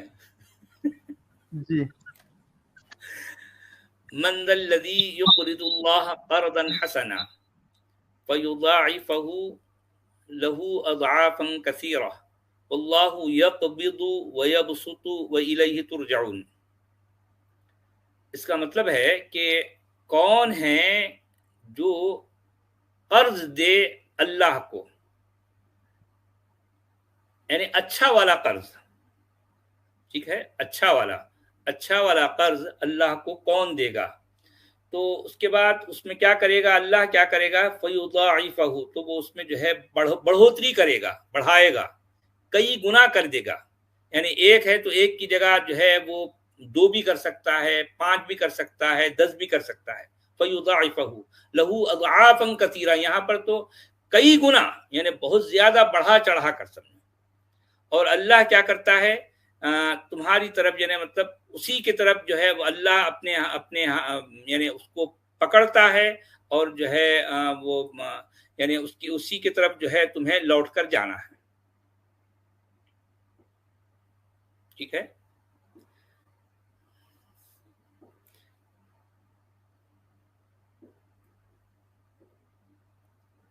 अब यहाँ पर तो इंग्लिश में लिखा है कि अल्लाह स्ट्रेंथ, और जो है अल्लाह स्ट्रेंथ एंड एनलार्ज्ड, यानी पकड़ता है या ताकत देता है और जो है और फैलाता है या बड़ा करता है, और उसी की तरफ तुम सबको जाना है। जी, अब इस पर आपका क्या सवाल है? अच्छा, फिर ये आयत आने के बाद अबू बकर यहूदियों की पाठशाला में जाता है और वो वहां उनसे कहता है कि इस्लाम को अपनाओ और अल्लाह से डरो। तो वहां पे एक हकीम होता है जिसका नाम था इब्न फिनहास अजूरा नाम करके।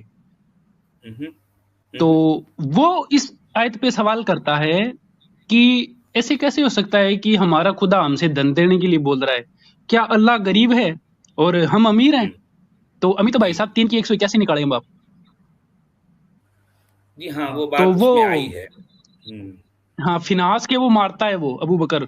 तो फिर बाद में वो मोहम्मद के पास जाते हैं, तो फिर ये आयत मोहम्मद बोलता है 3 की 181। जी हाँ, ये बात आई है, लक़द समिअ अल्लाहु क़ौलल लज़ीना क़ालू इन्नल्लाह फ़क़ीरुन व नहनु अग़निया। इसका मतलब ये है कि इंडीड यानी तहकीक के अल्लाह ने उनकी ये बात सुन ली जिन्होंने कहा कि अल्लाह तो फ़कीर है, अल्लाह तो यानी मुहताज है, अल्लाह तो ज़रूरतमंद है और हम जो है अमीर लोग हैं। अल्लाह गरीब है और हम अमीर हैं। ठीक है। तो इस तरह की बात जो है जो उन्होंने कही थी इसमें कुरान में आ गई समझ। जी तो अब आगे आपका क्या कहना है? अब अमित भाई साहब 5 की 64 खोलें एक बार, अब आगे इसी क्रम में।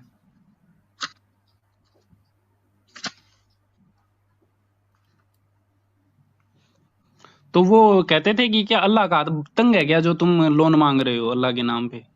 तो इसकी रिप्लाई में फिर ये जवाब दिया जाता है। जी हाँ, वक़ालतिल यहूदु यदुल्लाहि मग़लूला गुल्लत अयदीहिम वलुइनु बिमा क़ालू।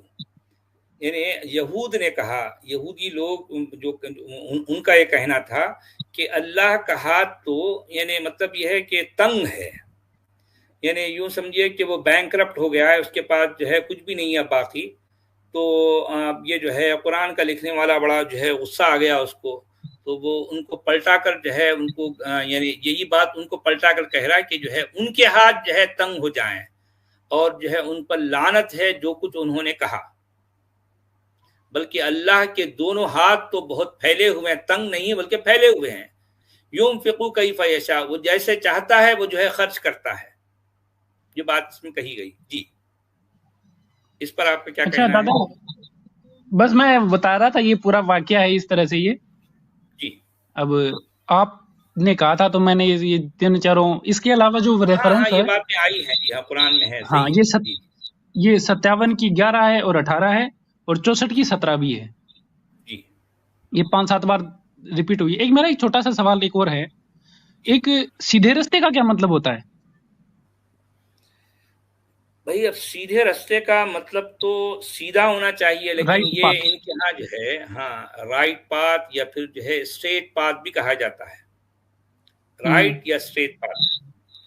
अब ये दोनों बातें भी जब यानी इनसे पूछते हैं मोमिनीन के स्कॉलर से कि भाई क्या होता, तो वो कहते हैं कि असल जो मतलब राइट या स्ट्रेट पाथ असल में इस्लाम है।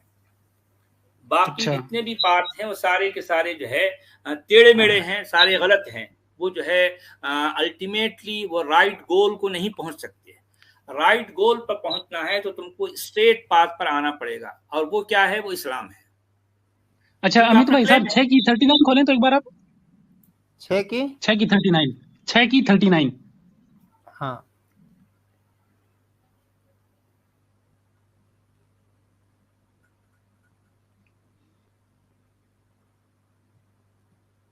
जी दादा पढ़ो तो।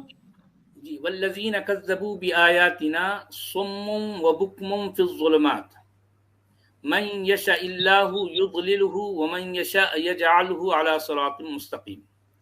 और हाँ कि अल्लाह जिसको चाहता है, हाँ यानी मतलब अल्लाह इसमें अब जो है जो बात आपने जो पूछी उसमें यहाँ है कि जिसे चाहता है अल्लाह उसको गुमराह कर देता है, और वो जिसे चाहता है बनाता है सिरात मुस्तकीम यानी स्ट्रेट पाथ पर या राइट पाथ पर। जी अच्छा एक मतलब, ये जो आयत है ना ये निकला, हाँ मतलब इसका ये निकला कि उसकी मर्जी है भाई, वो अगर जिसको चाहता है वो इस्लाम की तरफ बुलाता है, और जिसको नहीं चाहता उसको जो है वो उसको भटका देता है, गुमराह कर देता है, यानी इस्लाम के बाहर दूसरी तरफ जो है वो चले जाते हैं। ये इस तरह का क्लेम है इनका। जी तो अच्छा ये आयत जो है इस तरह की, मैं सवाल पूछता हूँ दादा, ये आयत जो है वो 6 की 39, 10 की 25, 16 की 76, 43 की 43 और 67 की 22 ये रिपीट हुई है। जी हाँ। अब मेरा सवाल दादा एक ही है, हाँ जी एक हैरानी वाली बात है, पता नहीं मेरा तो, अब आप है ना सूरह हुद की 56 खोले अमित भाई साहब। हुद की 56 जी हाँ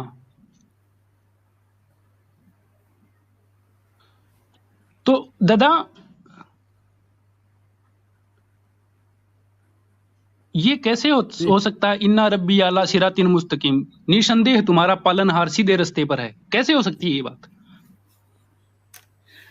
अब ये देखें, ऐसी ऐसी बातें हैं। असल में कुरान का लिखने वाला वो अपनी सोच है ना भी, उसकी जो भी सोच है वो उसकी सोच के मुताबिक जो है वो लिखता है।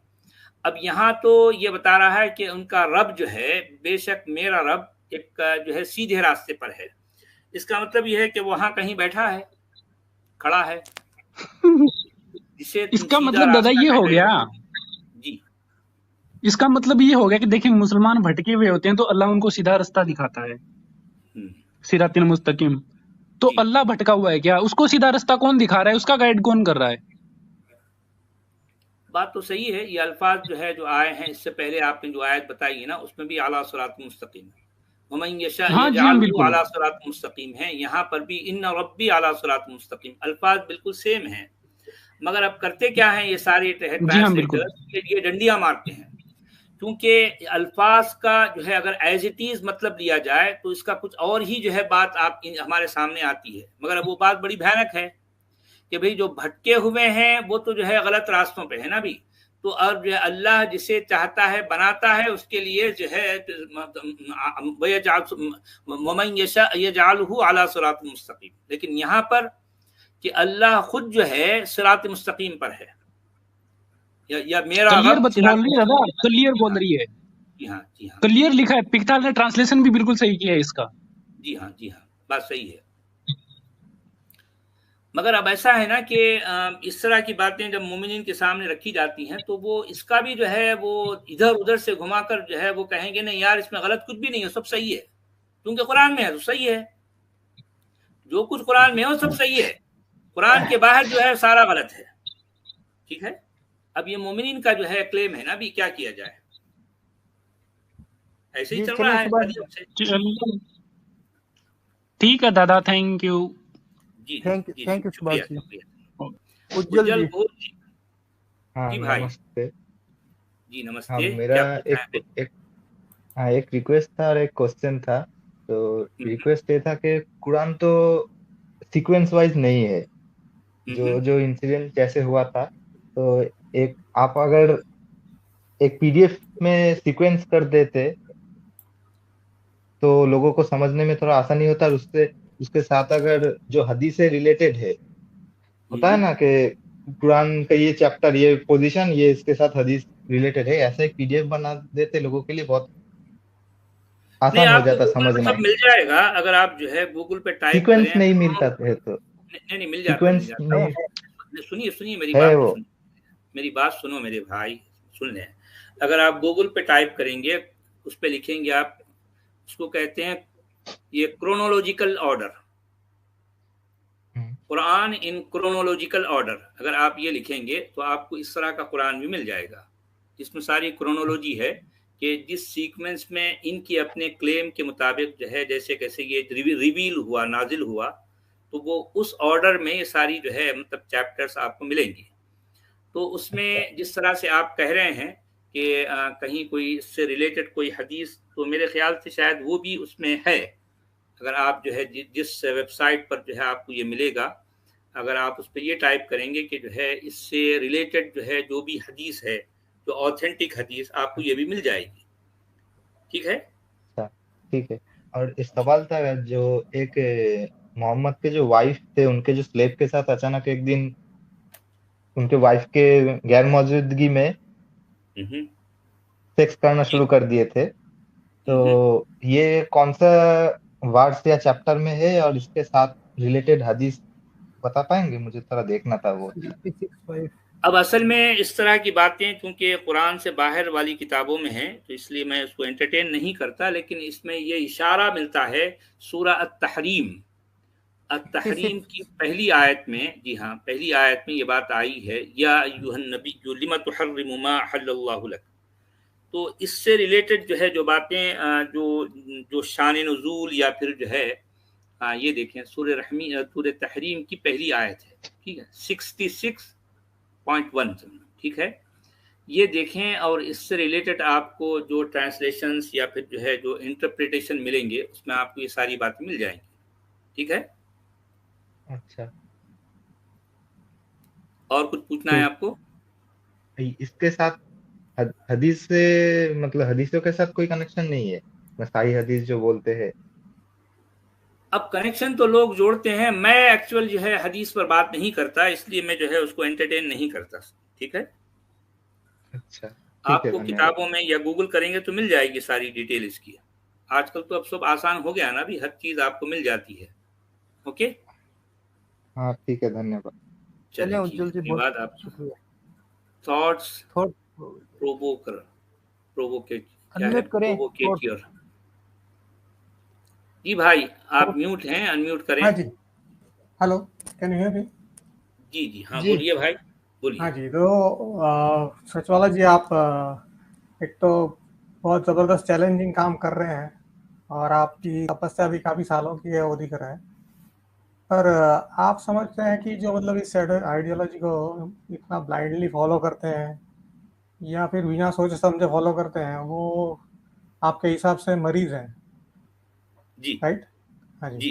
तो ये जो मरीज होते हैं, जो मतलब साइकेट्री के पेशेंट होते हैं, तो वो तो ज़्यादातर खुद जाके डॉक्टर को नहीं बोलते कि मुझे इंसैनिटी है या मुझे इलाज की ज़रूरत है, या फिर अगर डॉक्टर उनको भी बोले कि आपको ये बीमारी है तो भी वो उससे एग्री नहीं करेंगे।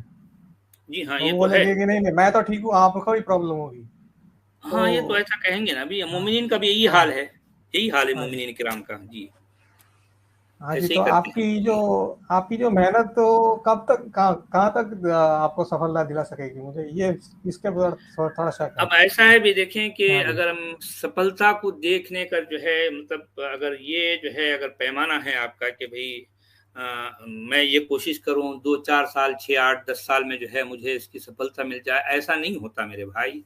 देखें, ये सदियों से जो डाला हुआ जो मामला है, इसको निकलने के लिए भी थोड़ा समय चाहिए ना। तो हम अपना योगदान जो है वो दे रहे हैं। हम अपनी जो कोशिश करना है वो हम कर रहे हैं, और फिर मैं अपने तौर पर अपनी आंखों से कुछ रिजल्ट्स भी देख रहा हूं, लेकिन इतना अब ऐसा तो नहीं कह सकते कि जो है हमने जो कोशिश की अभी जो है वेरी नेक्स्ट मंथ जो है हमको इसका रिजल्ट आना शुरू हो जाए, ऐसा नहीं होता। लेकिन फिर भी रिजल्ट्स निकल रहे हैं।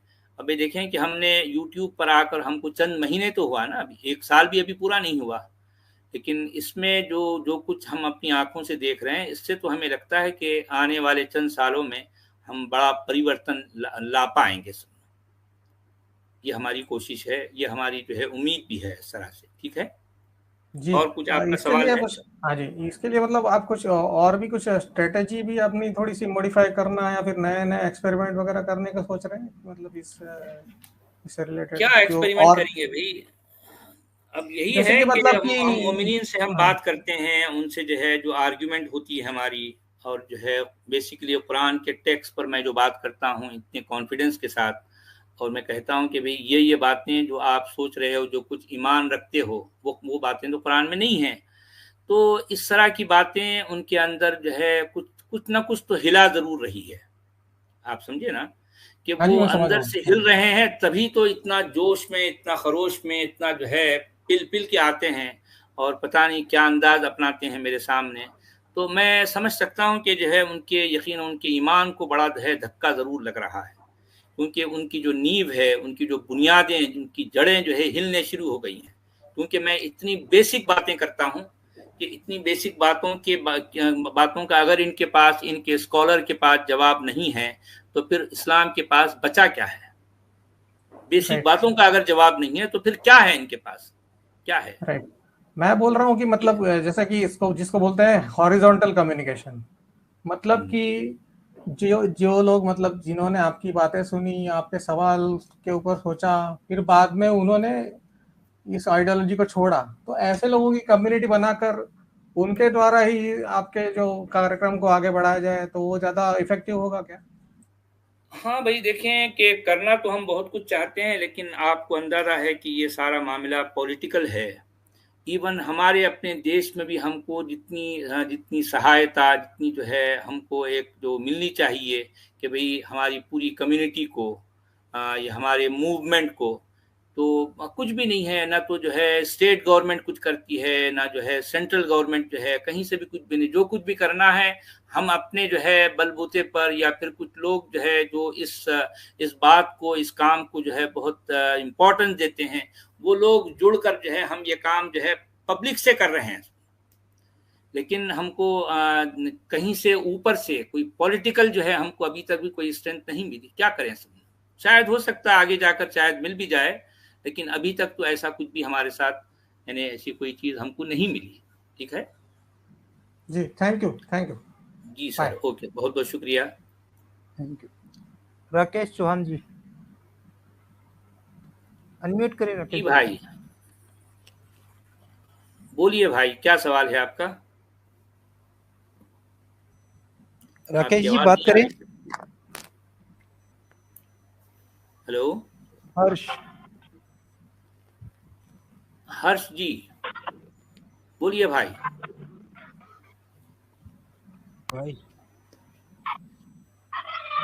बोलिए भाई। नहीं, राकेश जी बोल रहे हैं, हर्ष। हेलो बोलिए, दोनों भी अनम्यूट कर लिए, लेकिन आपकी आवाज। हाँ जी, मुझे सुन पा रहे हैं? हाँ हेलो सर, नमस्ते सर। दोनों एक साथ बोलने लगे जी, सुन पा रहे हैं मुझे? हेलो राकेश जी रुकिए, हर्ष बात करें। हेलो जी भाई हाँ बात करें हर्ष जी। अरे सर, मैंने विकिपीडिया पढ़ा था कि जब मोहम्मद साहब का मतलब जब कुरान लगाया था उसमें 17 लफ्ज थे, मतलब 17 हरूफ थे, और वो एज इट इज लिखे गए थे उसमें। क्या मतलब सही है ये बात? क्या करते थे? जैसे कि उसमें 17 अभी अरबी भाषा में 28 लफ्ज है, मतलब लेटर्स है 28। लेकिन जब मोहम्मद साहब ने जब कुरान, उन्होंने जो आयतें लिखी थी पहले, जो अभी जैसे कि वहां पे बर्मिंघम में है और कहीं 2-3 जगह हो रहे हैं, तो वहां पे मतलब उनमें 17 लेटर का जिक्र है मात्र। लेकिन वही जब हाँ जी, और बाद में जो लेटर जो कंप्लीट हुआ था कुरान अब्बासियों के दौर में, तो वहां पे 28 लेटर का जिक्र है। जी हाँ, सही बात है, ऐसे ही। हाँ, ये सही है या गलत है सर? मैं ये कंफर्म करना चाह रहा था सर। हाँ, ये बात सही है मेरे भाई, सही है, ऐसे ही। धन्यवाद सर जी, आप सर बहुत अच्छा काम कर रहे हैं सर। लोग इतनी विचारधारा रखते हैं सर, मतलब उनसे कुछ भी बोल दो उनके बारे में तो बहुत गुस्सा हो जाते हैं। हाँ, गुस्सा तो होंगे ना भाई, उनके ईमान हिल रहे हैं अंदर से। हाँ लोग तो मतलब गुस्सा तो होंगे ना, वो सही है जी।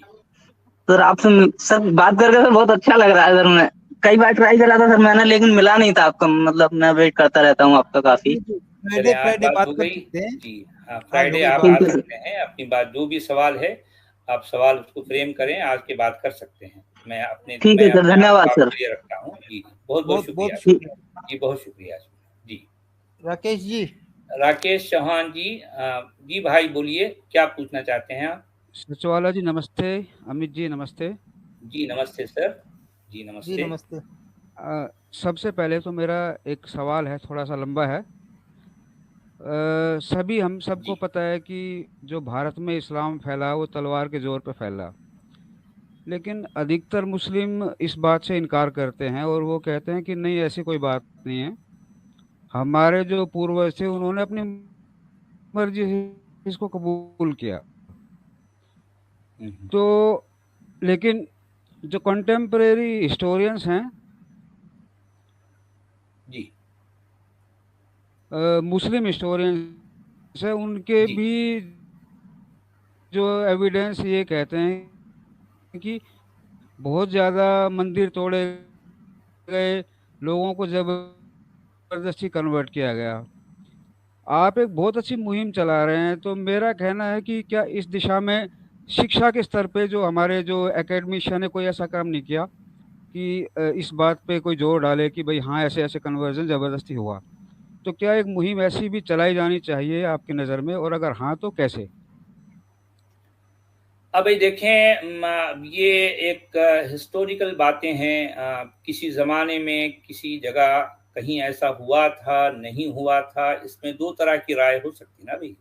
अगर कुछ लोग कहते हैं कि ऐसा हुआ था, कुछ लोग कहते हैं नहीं हुआ था, अब जो बात गई, बात गुजरी हुई बात को लेकर अब हम क्या करेंगे बताइए, ठीक है। हाँ, अब जो कर सकते हैं वो हमारे सामने आज का प्रेजेंट है। प्रेजेंट में हम क्या कुछ कर सकते हैं ताकि हमारा जो फ्यूचर है वो बेहतर हो सके, ठीक है। अब जो पास्ट को लेकर अगर हम जो है बैठे रहेंगे और कहें और ये कहते रहेंगे यार जो है पास्ट में ऐसा हुआ था, पास्ट में वैसा हुआ था, अब ये तो सिर्फ इससे झगड़े तो हो सकते हैं लेकिन काम जो है जो रिजल्ट है वो कुछ नहीं निकलेगा। अब आपस में मुसलमान या हिंदू जो है आपस में लड़ाई झगड़े करते रहेंगे तो इससे जो है रिजल्ट कोई अच्छा नहीं निकलेगा ना मेरे भाई। तो इसलिए हम जो कर रहे हैं, हम ये कर रहे हैं कि जो है जो मोमिनीन हैं उनके अंदर ये जो जागरूकता है कि जो है वो जागें और खुद जो है अपने अपने जो है ये दीन को, ये उसकी जो किताबें हैं उनको खुद जो है डायरेक्टली पढ़ें, ये मुल्लाओं के हत्थे न चढ़ें, पहली बात तो ये। और मुसलमानों के अंदर जो कट्टरता है वो कट्टरता को हम कम करने के लिए कोशिश कर रहे हैं ताकि हमारा जो है जो देश में जो है जो सभी लोग हैं, हिंदू भी हैं, मुसलमान भी हैं, सिख भी हैं, ईसाई हैं, ये सारे के सारे एक दूसरे से मिलजुल कर मोहब्बत से प्यार से रह सकें, ये हमारी कोशिश है। तो अब इसमें सबसे ज़्यादा जो प्रॉब्लम है जो मुसलमानों के साथ कि ये इस्लाम नामी बीमारी के ये पीड़ित हैं, क्योंकि इस्लाम एक बीमारी है। तो इस बीमारी की जो है जिस किसी को जो है ये छूत लग जाती है तो वो उसका पीड़ित हो जाता है, उसके बाद उसकी अकल काम नहीं करती, वो कोई जो है दलील या जो है सबूत के आधार पर जो है या मंतिक या जिसे तर्क कहते हैं उसके आधार पर सोचना समझना नहीं चाहता।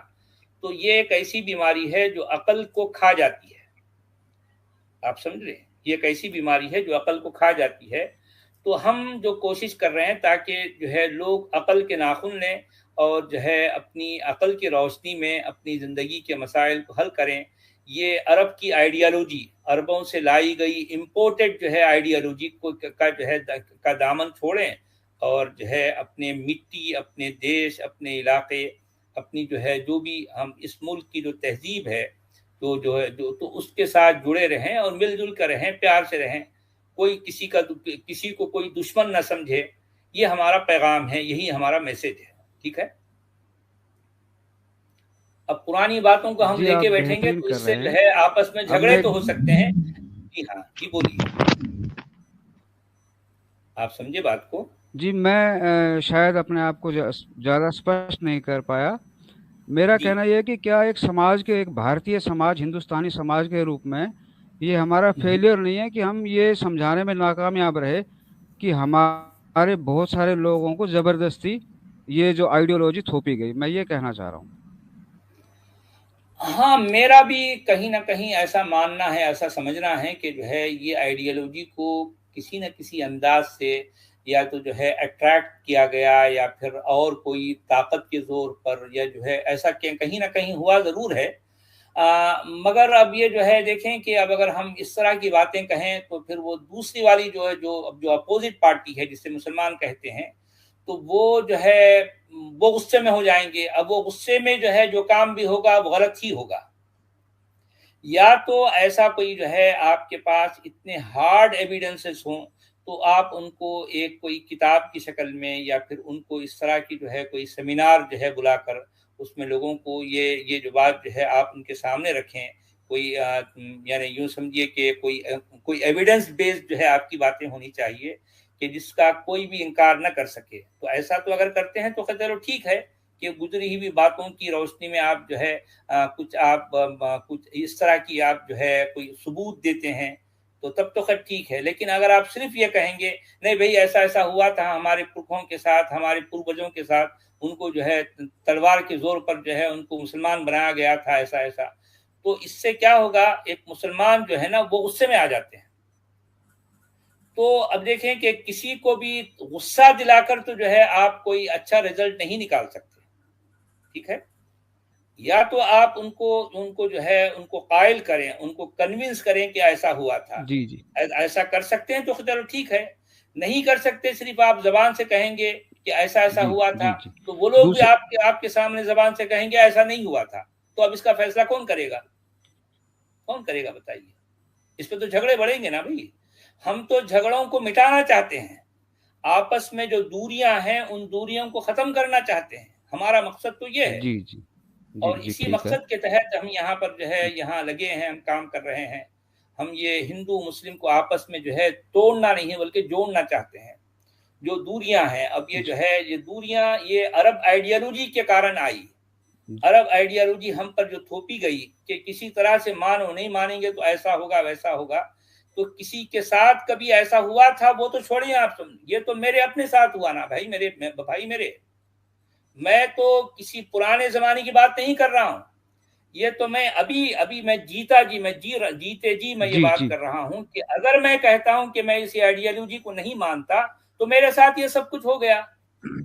तो आप पुरानी बात करने का मकसद का फायदा क्या बताइए? ये तो अब हो रहा है ना, हर घर में हो रहा है ना।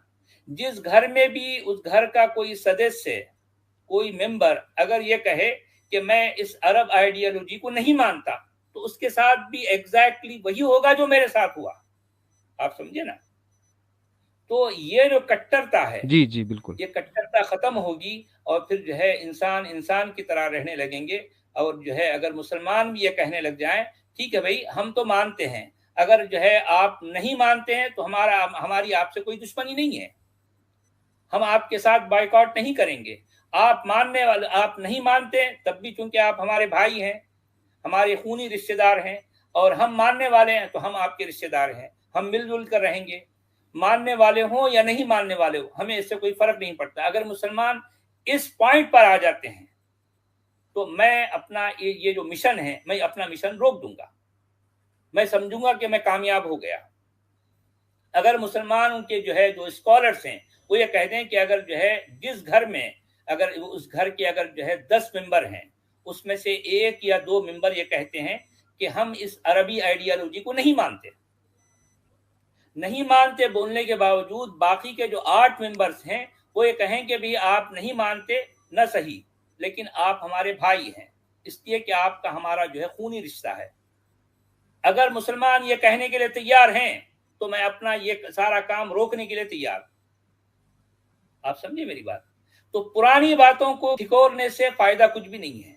प्रेजेंट में जो हो रहा है, आज जो हो रहा है, हर घर में जो मानसिकता है उसको लेकर अगर आप बात करेंगे तो इसका फायदा है।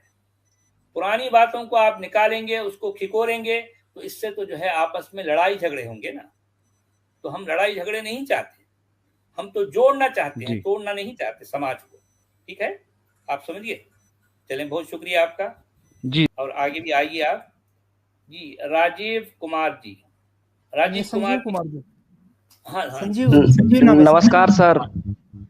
जी भाई, बोलिए। नमस्कार सर, मेरा पहला सवाल यह है कि जो मुसलमानों का जो कलमा है ला इलाहा इल्लल्लाह मोहम्मद रसूल अल्लाह, इसमें ऐसा कहा गया है कि अल्लाह ही सिर्फ सच्चा है, बाकी सब झूठा है। इसका सबूत कौन देगा? कौन साबित करेगा कि अल्लाह ही सबसे अच्छा है, बाकी सब कोई नहीं गलत? करेगा। सिर्फ मानना और मनमाना जो है चलता रहा है, साबित कोई नहीं कर सकता। किसी के पास इसका कोई सबूत नहीं है।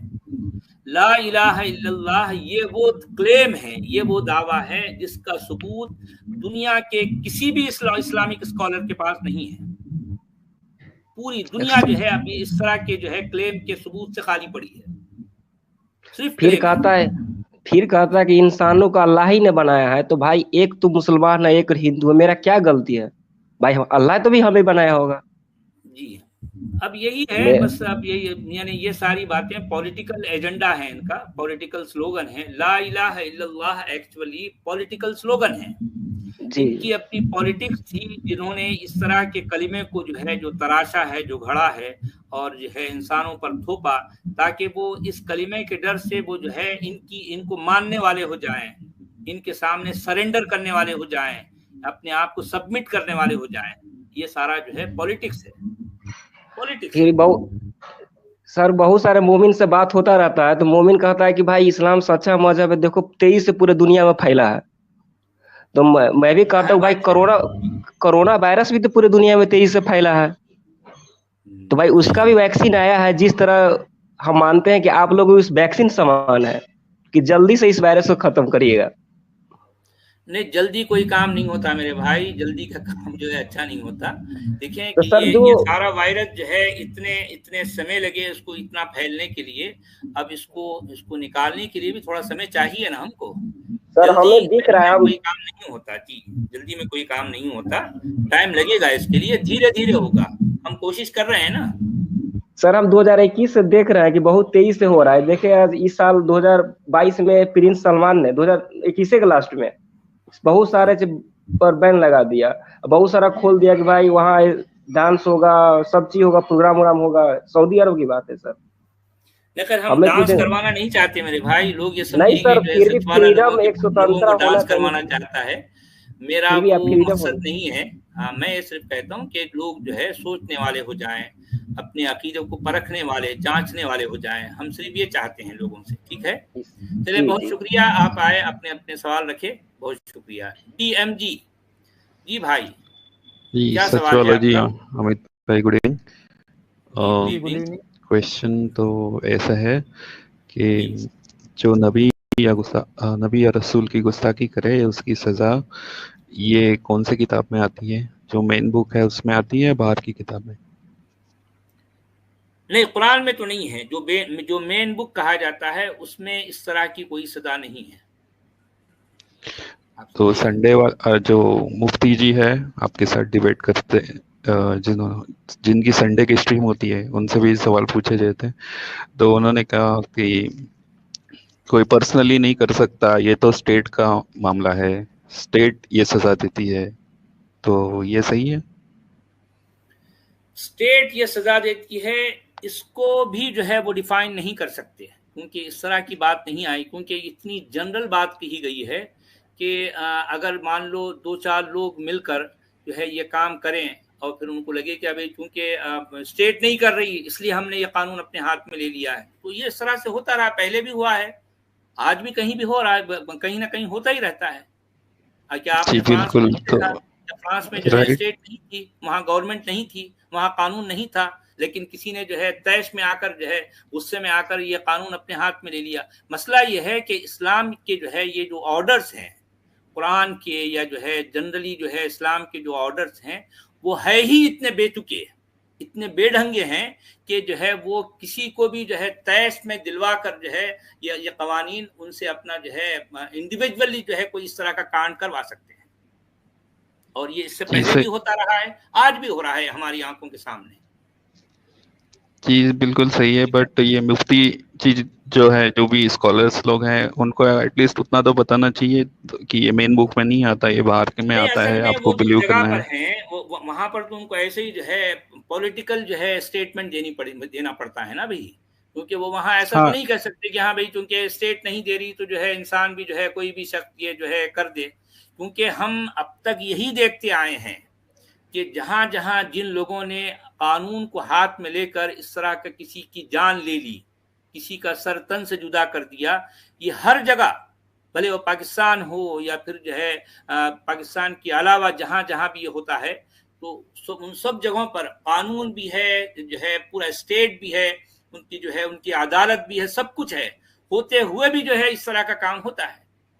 क्या करें? जी बिल्कुल, मेरा मीन्स एक अभी तक मैं जो पूछा, मेरे ख्याल से किसी को कंट्रोवर्शियल लगा नहीं होगा, बट अभी मैं पूछता हूँ वो शायद कंट्रोवर्शियल होगा कि अगर स्टेट के अलावा किसी इंडिविजुअल ने ऐसे खुद के हाथ में लेके किसी को हर्ट कर दिया, तो क्या स्टेट, हाँ, तो क्या जो इस्लामिक स्टेट होगी ऐसे पर्सन को सजा देगी?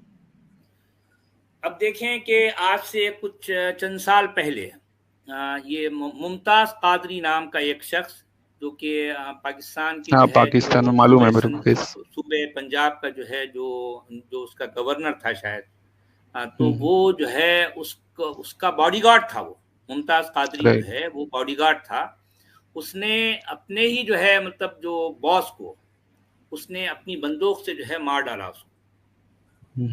अच्छा, मारा भी क्यों? हालांकि वो सलमान तासीर जो शख्स था वो तो जो है उसने कोई रसूल की जो है कोई ऐसी तौहीन या उसकी इंसल्ट नहीं की थी, वो तो उसने कहा कि रसूल के नाम पर जो कानून बनाया गया है इसको लेकर बहुत से लोग मिसयूज करते हैं, तो ये कानून ही जो है दरअसल ऐसा बेढंगा है कि जो है इसको लेकर लोग मिसयूज करते हैं। तो इसमें कुछ अमेंडमेंट होना चाहिए, उसने ये कहा था। तो इससे ये इसी उसके इस तरह के कहने पर उसका अपना बॉडीगार्ड जो कि मुसलमान है, दाढ़ी है, दिन भर जो है नमाजें पढ़ता है, नातें पढ़ता है, क्या क्या करता है, उसने क्या किया, अपनी बंदूक से जो है उसको गोलियों से उसका सीना छलनी कर दिया। सलमान तासिर तो मर गया। अब यही बात ये कि ये जो मुमताज कादरी को कातिल कहकर उसको जो है मतलब उसको गिरफ्तार कर लिया गया। वो लगभग 6 साल तक जो है जेल में रहा।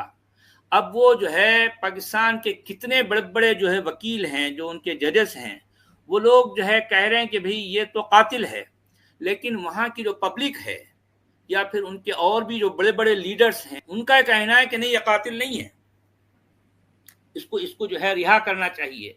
लेकिन कानून के हिसाब से, क्योंकि कानून उसने हाथ में ले लिया, तो अब वो उसके जो है उसको कातिल जो है कहकर जो है वहाँ की अदालत ने जो है उसको फांसी की सजा दे दी। अच्छा, उसकी फांसी हो गई। यानी आप यूँ समझिए कि सलमान तासीर के मरने के लगभग 6 साल के बाद मुमताज कादरी को फांसी की सजा हो गई। फांसी की सजा होने के बाद में उसकी जब डेड बॉडी को जो है पब्लिक के सामने लाया गया, तो पूरा का पूरा पाकिस्तान उसकी जो है उसके फेवर में उमड़ आया। अच्छा, अब जब इतनी सारी पब्लिक एक जो है मुमताज कादरी जो कि कातिल है, जो कि मर्डरर है, उसके फेवर में जब पूरी पब्लिक रोड पे आ रही है, उसका जनाजा जो है पढ़ने के लिए लाखों, कितने 20-22 लाख जो है लोग जब जमा हो रहे हैं, तो ऐसी सूरत में उनकी अपनी स्टेट, उनकी अदालत, उनके जजेस, उनके वकील सब के सब धरे के धरे रह जाते हैं। कुछ भी नहीं चलती, किसी की नहीं चलती वहां पर, क्योंकि पब्लिक जो है तैश में है। उसके सामने जो है वो नबी की जो है मोहब्बत। अरे मेरे भाई, ये यहाँ पर कानून नहीं चलता, मुसलमानों के पास कानून नहीं चलता, वहां पर सिर्फ जज्बात चलते हैं। तो यही तो हो रहा है, ये तो हम देखते आए हैं, तो मतलब कितने जमाने से हम देख रहे हैं, आज भी देख रहे हैं, और यही पहले भी होता रहा है। ठीक है, ये खुद मीन्स ऐसे जैसे ट्रिपल तलाक कानून था, तो वैसे आर्ग्यूमेंट होता था कि ये कुरान के खिलाफ है, बट अगर किसी ने दे दिया तो वो भी अप्रूव होता, तो ये खिलाफ बोलने का मतलब क्या था? तो वैसे ही मेरे को इसमें भी लगता है कि बोलते हैं कि सजा स्टेट देगी, बट किसी इंडिविजुअल में दिया तो भी सजा ठीक हो गई, उसको कुछ स्टेट वही है। यानी असल में ये कुरान के जो है जो ऑर्डर्स हैं, या कुरान के बाहर की और दूसरी किताबों के जो ऑर्डर्स हैं, इतने बेतुके, इतने बेढंगे हैं कि इसमें चलती किसी की भी नहीं समझो। पब्लिक के हाथ में कानून रहता, क्योंकि पब्लिक के दिलों में जज्बात हैं, आप समझिए ना। वो इतने सेंटिमेंटल होते हैं कि जरी बात पर जो है वो बिफर पड़ते हैं। ये इस्लाम के कानून है ही ऐसे बेतुके कि उनके नबी की मोहब्बत को लेकर वो इतने आग बगोला रहते हैं कि यूं समझिए कि उनका गुस्सा नाक पे ही रहता है। जरा किसी ने पूछ लिया कि भाई क्या है, नबी के बारे में कोई सवाल भी कर दिया, ये आते हैं वो गुस्से में कहते हैं कि हमारे नबी की तुमने इंसल्ट कर दी। अरे सवाल कर रहे हैं भाई, नहीं सवाल भी नहीं करना, इनका तो ये हाल है। और इन दुनिया के जो है दूसरे सारे मजाहिब को, सारे रिलीजन्स को जो है पूरी उसकी जो है सब कुछ कर देंगे, सब कुछ कहेंगे। नहीं मानने वालों को कुत्ता कहेंगे, गधा कहेंगे, सुअर कहेंगे, हाँ, उनको फिल्थी कहेंगे, उनको अनक्लीन कहेंगे, उनको जो है हाथ टूट जाओ कहेंगे, सारे गाली गलोच करते रहेंगे। इनको पूछने वाला, इनको बोलने वाला कोई नहीं है। लेकिन इनसे कोई सवाल ही नहीं करना, ये तो हाल है। ये दादागिरी चलती रही है सदियों से। आज भी लोग जो है इसी तरह की दादागिरी कर दुनिया में जो है दंदनाते फिरते हैं। आज भी चल रहा है सिलसिला ऐसे ही।